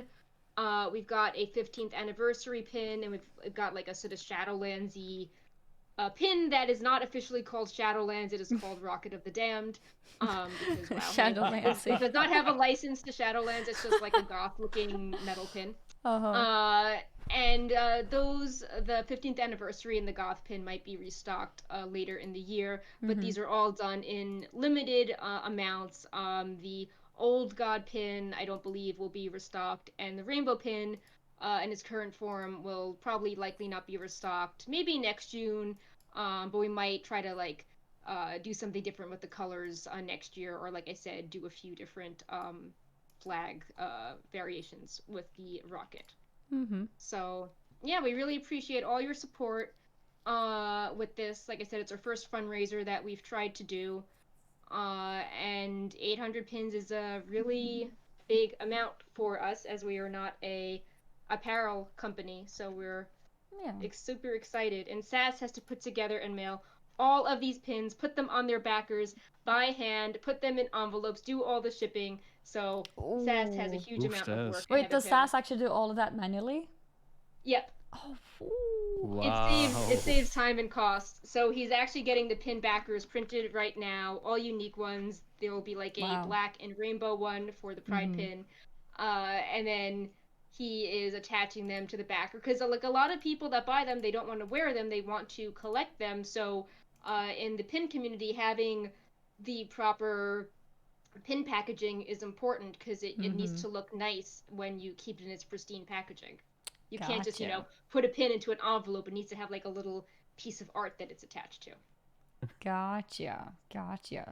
That's really cool. I mean, I'm not sure if people realize how much time and effort that actually takes, but it's 800 pins into an envelope. Yeah, that's a while. Yeah. Yep. No, Especially 800 envelopes. Wait, what? It's Novel was like, oh, it's 800 pins into an envelope, and I'm like, oh, it's yeah. Yes. Yeah. Because we have to do all the shipping ourselves too. So there's 2,500 pins sold in total. Oh damn. God. And we have stickers too. They're not tied to the fundraiser, but we have rainbow stickers. And I know a lot of people like how the Wowhead logo has the gradient effect. You can't really do that with enamel pins, but you can do that with the stickers. So if you prefer the gradient effect to like the kind of line effect, you can get the sticker as well. I see someone in chat, Resta Wolf, who says, I bought 2 of each pins. I'm so excited about them and that the proceeds are going to the Trevor Project. Yes, that's awesome. Yeah. Thank you for being so kind and helpful, supporting. So throughout June, that means it's basically the last day today. So if people are interested. Tomorrow is the last day.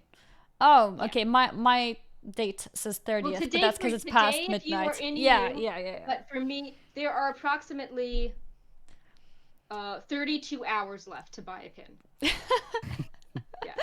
Different time zones requires you to specify hours. Yeah. Oh, that's funny. Because it's afternoon of the 29th. Yeah. Where Sass and I live, so we have the evening of the 29th and then all of 30th. That's cool. 32 All right, hours and then left. what? Yeah. I think that's about it. That's about actually it. a really good It's a transition wrap. going from like discussing like the Night Warrior into our like Pride support pins. So that was cool. So there it is. Yeah, it's very late for Nobbel too. It's 30th of June for him as well. Yeah. Time to wrap up, that time. boys and girls. Yes. Well, Nobbel, thank you so much for joining us again and giving us more insight into lore and into having leaves in your hair.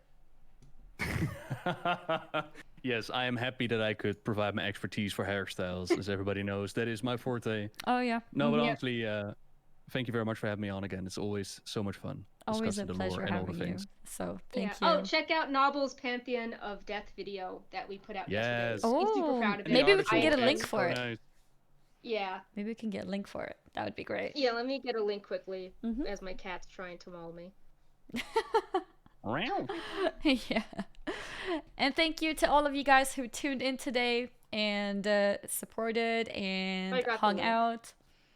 Oh, we have another note from... Wait, let's see. There we go. That is the link I put in the notes. Nice, I'll do that. Apparently, Sass bought the Wowhead plushie using Nether Shard points. This is the Wowhead plushie, right? Yeah. This is the Wowhead plushie. Yeah. Yeah. So by watching the stream, you gain points, and you can spend those points to get one of these. Oh, Aegis bought it. Oh, is he the one who said I bought it? Okay, yeah, I wasn't sure who I is. I just read the message. That's awesome. Congrats, Aegis. Congratulations. Oh, he loves it. Yeah, my cats love this too. Yes. I can tell that they're not in the room because no one has ran to me. How much does it cost? Exact Nether Shard points. Let's see. This is such a good advertisement for the toy. It costs 20,000 Nether Shards or Nether Shard points. I got a ways to go before I can get that. You can be lucky with gambling, or you can be loyal and stick around for... Wait, I can gamble? You can gamble. I'm not sure how to, but I know that you can gamble. Oh, I think maybe you have to specify how much. You can say gamble all if you want. Look at chat go. Everyone's gambling. Oh no. Everyone's like, we can gamble here. This is not good. Oh god. Okay, it seems like if to gamble you have to gamble at least 1,000 points. Wait, somebody jumped to like... He won 4,000 points. Oh god, and lost it all. Oh no. I do not recommend gambling. It's much more safe to just save up the points over time. Right, Paul shows up and all of a sudden chat goes crazy, everyone's gambling. Yeah. But it has been a long show, so let's have Nobbel also have a great rest of the night. Going to sleep. We should do a handshake, I think. True, yeah, we should. I don't think I can have Right Paw this time. He's very rambunctious or not participating in this. Sorry, what are we doing? Huh? Okay. We do a handshake thing at the not a handshake, a hand. It's a high five. Yeah. Oh, it's the high five thing, right? Hang on, I got this. So you need to put both your hands on the same side, and Perk, you need to use your left one. Okay. Other side, Nobbel. Other side, there we go. Okay. This is Thriller. Yeah. right. One higher than the other. Okay. Yeah. Uh-huh. Okay, that's good. So Hold it. And 10 and 9 and move. okay, I'll count down then. Okay. Okay? And it's a high five, okay? So 3, 2, 1. Wait, we did it! Yay! We did it, In team. times of social distancing, you high five online with your friends. Yes. Very, very safe. Don't cringe at me. Bright Paw's just staring at me like I don't understand humans. I think Nobbel is thinking that too. I just love the idea. It's time of social distancing, you know? Just love giving high fives to everybody. If there's one thing that I miss in lockdown, it's high fiving people.